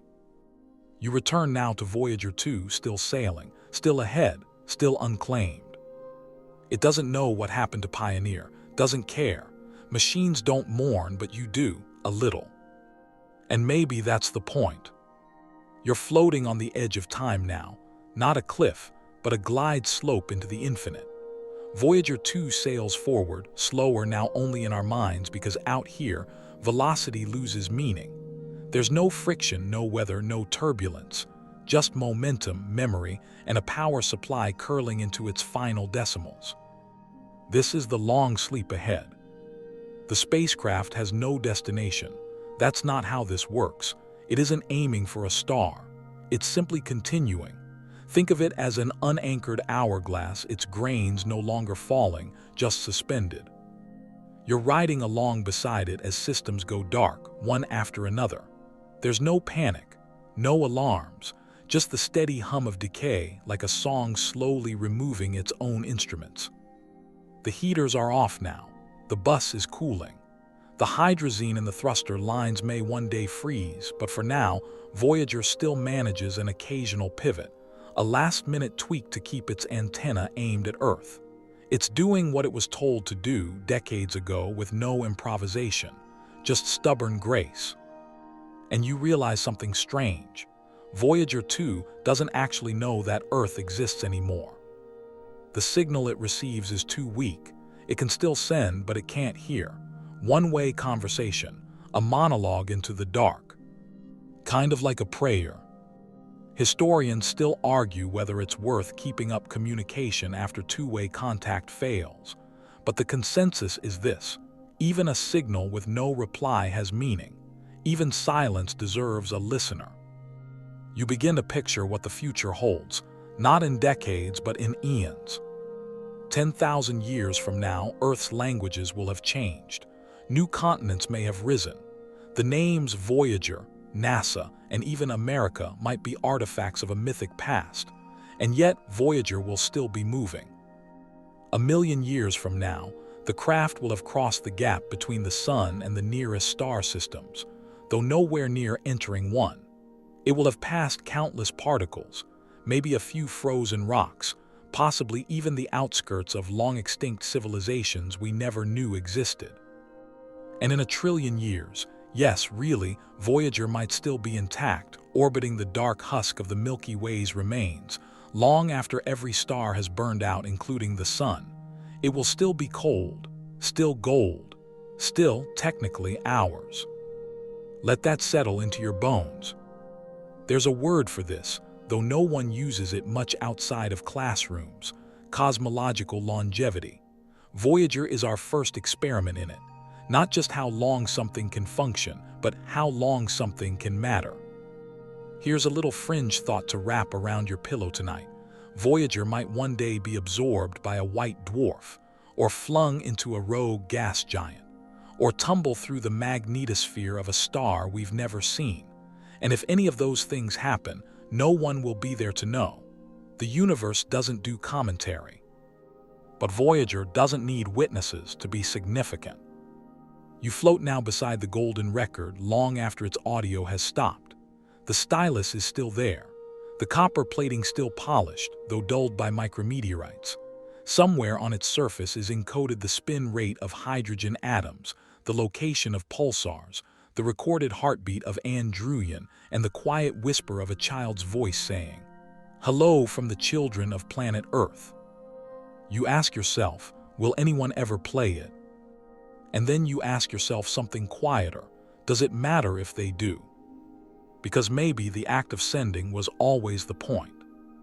You drift beside the probe's darkened face, the dish still perfectly smooth, the RTGs no longer glowing, the subsystems cooled to interstellar ambient. You picture Voyager as a fossil, moving not through rock but through time's ocean, the ancient trilobite of our technology. And here's the real shiver. Voyager will outlast humanity. Unless we solve the puzzle of interstellar travel, unless we become something more than we are, our cities, our archives, our networks, even our mountains, all will vanish. But Voyager will still be there, not remembering us, but being us. You think back to Earth, and you feel a strange duality. How tiny we are, and yet how vast our reach. How one room full of engineers with slide rules and coffee breath somehow built a time machine with no return ticket. Fringe story time. One of the mission planners once wrote a memo suggesting a plaque be added to Voyager, not for aliens but for future humans, just in case we ever caught up to it. It never happened. But the idea remains, someone someday finding this craft and realizing they were always part of a longer story. You picture that person, climbing through the wreckage of a future solar system, finding the spacecraft buried in comet dust or entombed in ice, brushing off the gold, reading the diagrams, feeling for just one moment like Earth is whispering back. And then you come back to now, to Voyager, still tumbling forward, still coasting through the spaces between stars, still dreaming. The long sleep has begun. But it's not an ending, not really. It's just a new kind of journey. One without questions, one without commands. Just motion and memory, and maybe someday a second glance. You're further out now than thought was ever meant to reach. No more planets behind you, no more waiting signals. Voyager 2 is truly alone, spinning softly through interstellar silence, and you, faithful dreamer, are imagining the one thing no data can show. What if someone finds it? This is not science anymore. This is imagination stretched across 1 billion miles. But if any spacecraft invites fantasy, it's this one. Voyager is less a probe now and more a message in a bottle, sent without a guarantee, only the bare hope that someone, somewhere might uncork it and read. So let's play it out. Let's say someone does find it. Maybe it's a civilization built of crystal scaffolding and slow radio waves. Maybe they're silicon minds running simulations so perfect they think in fractals. Or maybe they're biological like us, only clawed, scaled, bioluminescent, living under oceans with no sky. You imagine them drifting past Voyager's golden skin. It doesn't look like much anymore, dust-pitted, radiation-worn, but something about it says, deliberate, it's clearly not a rock, clearly not a comet, it's symmetrical, engineered, and there's writing on it. A plaque, a cover, a series of lines and circles etched into gold. It says, in hydrogen pulses and pulsar timestamps, where we're from. That's when things get interesting. If they're curious, they'll figure it out. Maybe they'll scan it with tech far beyond anything we can picture. Maybe they'll hold it gently in multi-fingered gloves and whisper theories to each other. Maybe they'll argue. Historians will argue too, on their world. What is this object? Is it art? Is it a weapon? Is it trash, a trick, a religion? Fringe idea of the night. Maybe they've found artifacts like this before. Maybe ours is not the first. Maybe it's the most primitive of dozens. Or maybe, wild thought, it's the first one. The first whisper from another species. And then someone finally plays the record. They decipher the instructions, they build the stylus, they decode the analog signals. And suddenly, music. A Bach concerto, Chuck Berry, Blind Willie Johnson's mournful guitar, the sound of waves, laughter, crickets, thunder, a heartbeat, 60 languages saying hello. And then the kiss. The recording of a human kiss. No context, no explanation, just that tender, baffling noise of affection. You imagine their response. Confusion, maybe. Curiosity, almost certainly. A laugh, perhaps even that. Because what Voyager says over and over in math and music and voice and kiss is this: we were here, we were trying. You imagine them seeing the image of a man and woman, an anatomical diagram, a DNA spiral, a photograph of a planet covered in oceans and green, with clouds swirling like paint. What would they think? That we were brave, that we were vain, that we were lonely. All of the above, maybe. And you imagine, just for a moment, that they reply.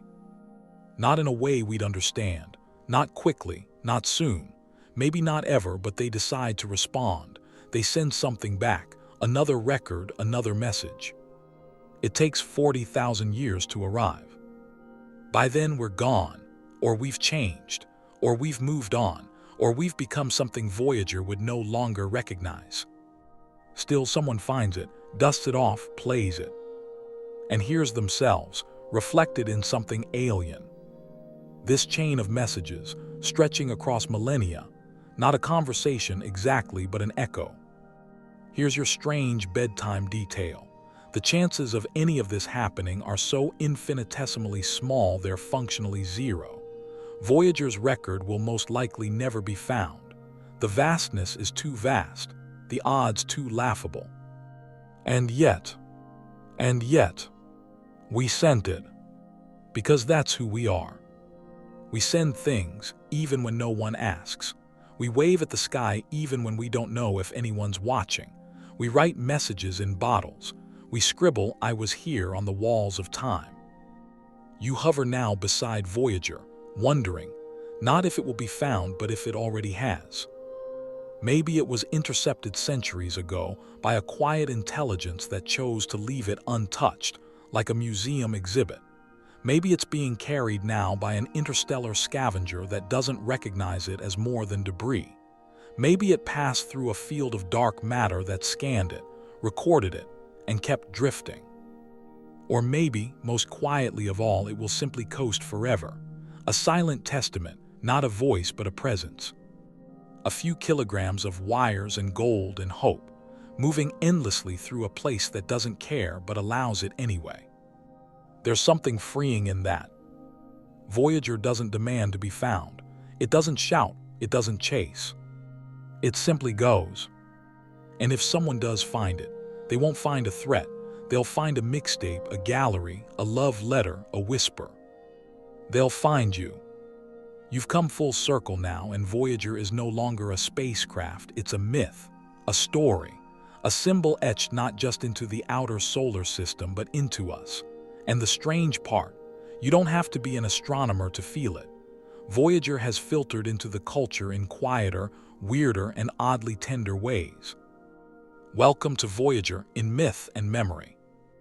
You begin your drift through an unexpected museum, Earth itself, and Voyager's everywhere if you know where to look. Start small. A golden disc tattooed on someone's forearm. Not a perfect rendering, just the suggestion. Circles, radial lines, a spiral or two. They'll tell you it's the map, the one showing our location in pulsars. They got it after their divorce, or after they graduated, or after their father died. Because Voyager, they say, reminds them to keep going. You float past a child's bedroom, glow-in-the-dark stars on the ceiling, a mobile of planets, and tucked beside the nightlight, a plush version of Voyager 1. It's smiling, probably inaccurately, but it's adorable and it helps them sleep. Across the world, a band in Reykjavik calls themselves Interstellar Medium. They open their concerts with a sample of Voyager's plasma wave data, sonified into a slow, eerie harmony. The lead singer wears a jacket stitched with the golden record diagram. She doesn't explain it. She doesn't have to. Somewhere in Tokyo, a 3D artist builds interactive web sculptures based on Voyager's trajectories. The paths twist like strands of DNA, looping through user clicks and changing based on real-time solar wind readings. The site has 5 visitors a day. He updates it anyway. You drift into a film class in Toronto. The professor's lecturing on the pale blue dot, comparing it to early Renaissance vanishing points. A student in the back doodles a tiny satellite, tumbling across the margins of their notebook. And in a small apartment in Nairobi, a grandmother hums Chuck Berry's Johnny Be Good while folding laundry. She learned it from her son. He learned it from a podcast about space. They didn't know it was on the record. Doesn't matter, it's Voyager's now. Here's a strange one. In 2021, a Swedish company began offering limited edition wristwatches with Voyager's signal frequency engraved on the back. 8.4 gigahertz. Most customers didn't know what it meant. A few did, and those few cried.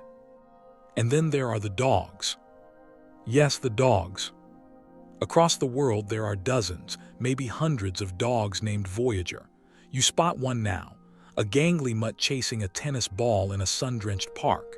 His owner calls out, "Voyager, come on." And he does, fast, joyful, clueless of the poetry behind his name. Because even in these small things, Voyager lingers. It shows up in lullabies, in poems, in time capsules buried behind middle schools. A high school student in Brazil wrote a breakup letter in the form of a Voyager transmission. "You are now leaving the influence of my gravitational field." Historians still argue whether Voyager belongs to science or art, whether it's a feat of engineering or a metaphor that wandered off and never came home. But it doesn't need to choose. It's become both. You imagine the spacecraft itself still drifting. No idea it's become a muse, a mascot, a metaphor, a comfort object for people who have never touched a telescope. You picture a future classroom on Earth, on Mars, who knows? A teacher projects an image of Voyager onto the wall. Maybe it's the golden record. Maybe it's that first image of Saturn's rings. Maybe it's just the word. She asks, who here's heard of this? Every hand goes up. And that's the point. Voyager didn't just collect data. It left an emotional contrail, a sense of being. A reminder that sometimes you don't need to arrive anywhere, you just need to try, to go, to send out a message even if no one answers. Here's your fringe story to close with. In 1995, a small-town librarian in Nebraska discovered that a local kid had been checking out the same book, Voyager, the Grand Tour, over and over for years. Eventually, she asked why. The kid shrugged and said, "I just want to be the first one who finds it." Finds what? The spaceship when it comes back. She didn't correct him. Because maybe, in a way, Voyager is coming back. Not physically, but in how we remember it, how we borrow its language, how we hold its journey like a lullaby for grown-ups who forgot how to hope. You float now in your last orbit beside it. The instruments are quiet, the gold is dimmed, but the story's still bright. And as Voyager sails farther still, into interstellar myth, into the hush of deep time, you feel not small but spoken for. So now, as we leave the final echoes of Voyager behind, the quiet folds in. No more instruments humming, no signal to track, just a long, slow exhale into darkness. Let the images soften now, stars turning to smudges, spacecraft to shadows. That golden disk, let it glint one last time in the dim light of memory, then fade gently like a candle behind a closing door. You're still drifting, but the pace has slowed. The tension's gone. There's no arrival to wait for, no command left to send, just stillness and peace. Because Voyager's journey is no longer about discovery. It's about endurance. And so is yours. Wherever you're listening from, whether it's 2 a.m. and your city is asleep, or early morning and the world is just beginning to stir, you're part of something bigger. A species that reached out, not because it could, but because it had to. That scribbled its name on the cosmic wall quietly, beautifully, and then walked away. Let that thought settle into you like gravity. Let it remind you that even small voices can echo forever if they travel far enough. And if you need to hear this, you are not lost. You are in motion. You are part of a signal that's still unfolding. So for now, rest. Let Voyager drift for both of you. Let the darkness cradle you like starlight through a telescope lens. And maybe, somewhere far away, a little golden circle still spins slowly in the void, humming a lullaby just like this one. Sleep well, traveler.